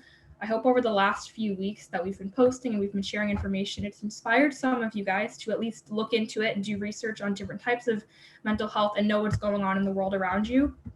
The fundraiser is going to remain open from a week after today, so till next Sunday, where you can keep sending in money, you can keep donating, and even if that's not financially viable for you, at the very least, please share it with everyone, send it to everyone you know, put it everywhere on social media, do everything you can. All donations will be matched up to $1,000. We've raised $610 so far without the match, so it would be doubled. And with that, I'm going to bring Matt back, who has to talk to you about awards. Thank you, Alexis. And sorry that we kind of just destroyed the world. You know, it'd be like that sometimes. In terms of awards, we are running just a little bit behind schedule. We're hoping by about 7:20 to get out to the awards for everyone. So after the judges submit their ballots, we're going to try super fast to tab them. And then we are going to bring all of you back to this live stream. So if you want to go, if you have anything you need to do, or if you want to go change, that's totally cool too. Turn off your camera and like your microphone. I will send a remind message out just in case you're not by your computer telling you to come back at the time of awards. And everyone will have their cameras on and we'll announce from 12th to first place how everyone finished. Thank you all again so much for joining us. And thank you to all of our judges for putting in your time on this Sunday. I know you're all giving really great feedback, and that's really what all of this is about. Thank you to Alexis for presiding the second session, to Perry for running the Zoom and the live stream, and we'll talk a little more in about 15, 20 minutes. Any questions? Mike? Really quickly, do the judges want to say anything? Like, I know not like ranks, obviously, but like, do you just want to say like general notes? I guess I'm just gonna throw some quick in because I know Mike has a question, so I'll keep it quick. Overall, that was dope. Scenario rounds are fun. There's really one thing I want to touch on. I was really happy with the decorum in the round overall. I felt like there was not a lot of genuine hatred. I mean, yeah, there's some snarkiness, but it's debate. You know, it does happen in debate rounds. But I did feel that there was no hatred behind people's arguments or lines of questioning, and I really, really, really appreciate that. So, y'all are fostering a great debate space. Thank you. That's all I got. Thank you. Ben? Yeah, I really appreciated this debate. Thank you all so much. Just for any of your future debates that you'd be in, I really appreciate more refutation and weighing, some crystallization in the later rounds, which is something I feel this round could have needed. But other than that, this was fantastic. Thank you. Thanks, Ben. Emily? Hey guys, yeah, good round overall. I think that weighing is, like Ben said, is pretty critical. I think that was I don't want to say missing because like some people did it and I think everyone did it to like an extent, but I think it needs to be a more like a greater part of your focus as debaters. And I think that would improve your reputation as well. But yeah, I had a fun time watching. This was kind of a crazy topic, so thank you for embracing it. It's a fun time. So yeah, good job. Thank you. Saloni? Nope, you're all good? Okay. Sorry, I was on mute. No, it's okay. I agree with everything that's been said. The decorum was handled great. Again, this, the only thing was that there was a lack of refutation. I think like a general idea in debate is that usually, unless you're the first speaker, there should be some element of what someone else is saying that you're bringing up. Like you should, even if you're just the second speaker, like you want to show the judges or the round in general that you're listening to what's being said. Like I know you guys were all listening, but when you refute, it makes it clear that what you're saying is that, you know, like tone deaf or kind of out of nowhere. You want to make that clear. So obviously, yeah, weighing and refutation is like the only general thing I can say, but otherwise you all did a great job and congratulations on being in the final round. Thank you. Wait, I'm sorry, I have one more thing to add. I apologize. Yeah, Okay, go ahead. I know I have one more thing. I apologize. Just popped in about like reputations and stuff. My ranks are super reflective on how engaging you are in the round. So if you gave like the most gorgeously, beautifully rhetorical, amazing speech really late in the round, but didn't interact with other arguments, that's gonna make it very hard for me to rank you. You can have wonderful points late in the round, but as the debate goes on, we just don't need like after like if you're like halfway through the debate, 3/4 through the debate, towards the end, unless it's super crucial, we probably don't need a new point. You can just literally go up there with your flow and make that into your speech. Another thing, future thing for all of you for online tournaments. I don't know if this is just me as a judge, but I would much rather prefer if you weren't reading. Just throwing that out there. It just gets on my nerves. That's just me personally. I don't know how the other judges feel, but I would prefer if you weren't reading. That's all. Great round. Thank you, Grant. Did anyone have any questions? I know, Mike, you did before. Do you have one? Yeah, really quick. Thank you to all the judges for giving your time. But are we like being ranked as 2 separate sessions, or is it all just one session with a break? So it's just one session. So the judges have been keeping track the whole time and they'll rank you 1 through 9. Okay, thank you. Yeah. Anything else? Okay, we're gonna try to get back to you as fast as we can with the results tabulated. We're hoping to aim for about 7:20. We'll see how that goes. Keep on the lookout for a remind message to tell you to come back. Bye, everyone. Thank you.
Okay, so now that everyone's here, we can go ahead and get started with the award ceremony.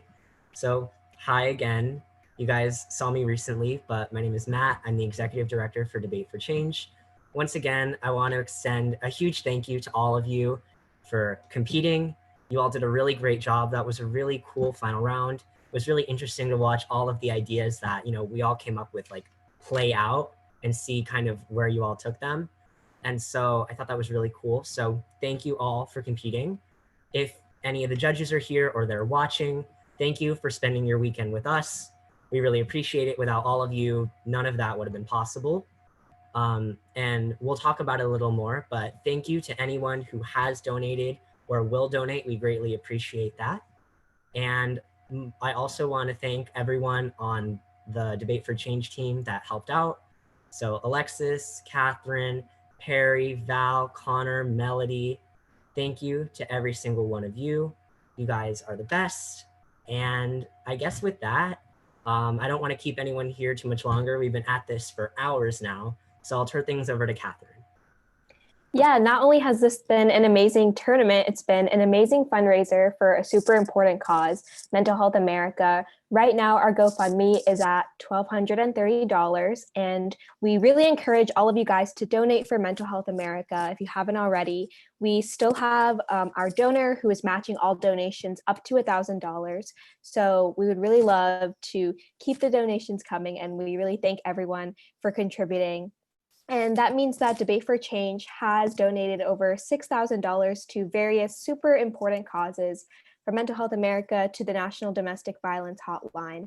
And we just think that it's amazing that the debate community can come together, you know, in the summer, on the weekends, not only to debate together, but also to advocate for causes that are really important, especially during this pandemic. Thank you, Catherine. And I think with that, we're now ready to announce our finalists and in what order they placed. So Alexis, take it away. All right, so I'm gonna do 12th through 7th, it's like backwards.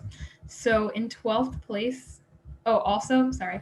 Once you hear your name called, just turn your camera off. It'll be like when you're on stage. Anyway, in 12th place, we have Meher Harjani. If I butcher your name, I'm sorry. In 11th place, we have Bruno Para. In 10th place, we have Zach Zimmerman. In 9th place, we have Reese Chibnick. In 8th place, we have Reese Barrett. And in 7th place, we have Charlie Blackwell. And then Perry will tell you the rest. Hi, everyone. Are you guys ready for your top 6? Yeah. So in 6th place, we have Christian Carrillo. In 5th place, we have Chris Dorworth. In 4th place, we have Madison Resnick. In 3rd place, top 3 guys, we have Mike Kaiser. In 2nd place, we have Nicholas Raffanengo. And your champion is Christian Rodriguez. Congratulations, Christian, and congratulations for all of you guys to making it to the final round. Yep, congratulations to all of you, and congrats to Christian on not winning 1, but 2 Debate4Change events. That's pretty crazy. So yeah, thank you so much for everyone joining us, and we really appreciate all of you. Once again, the fundraiser is still open if you're interested in donating or sharing or anything of that sort. We're gonna leave it open for another week. So I'm gonna go ahead and drop it in this chat so that anyone that is on this call that would like to donate and or share has the ability to do so.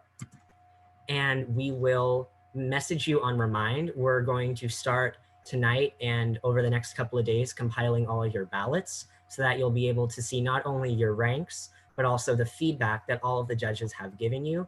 So be on the lookout for messages on Remind about how those ballots are getting to you and when they're coming out. And yeah, thank you everyone and congratulations. Thank you, Matt. Thank you, Matt, for this amazing event.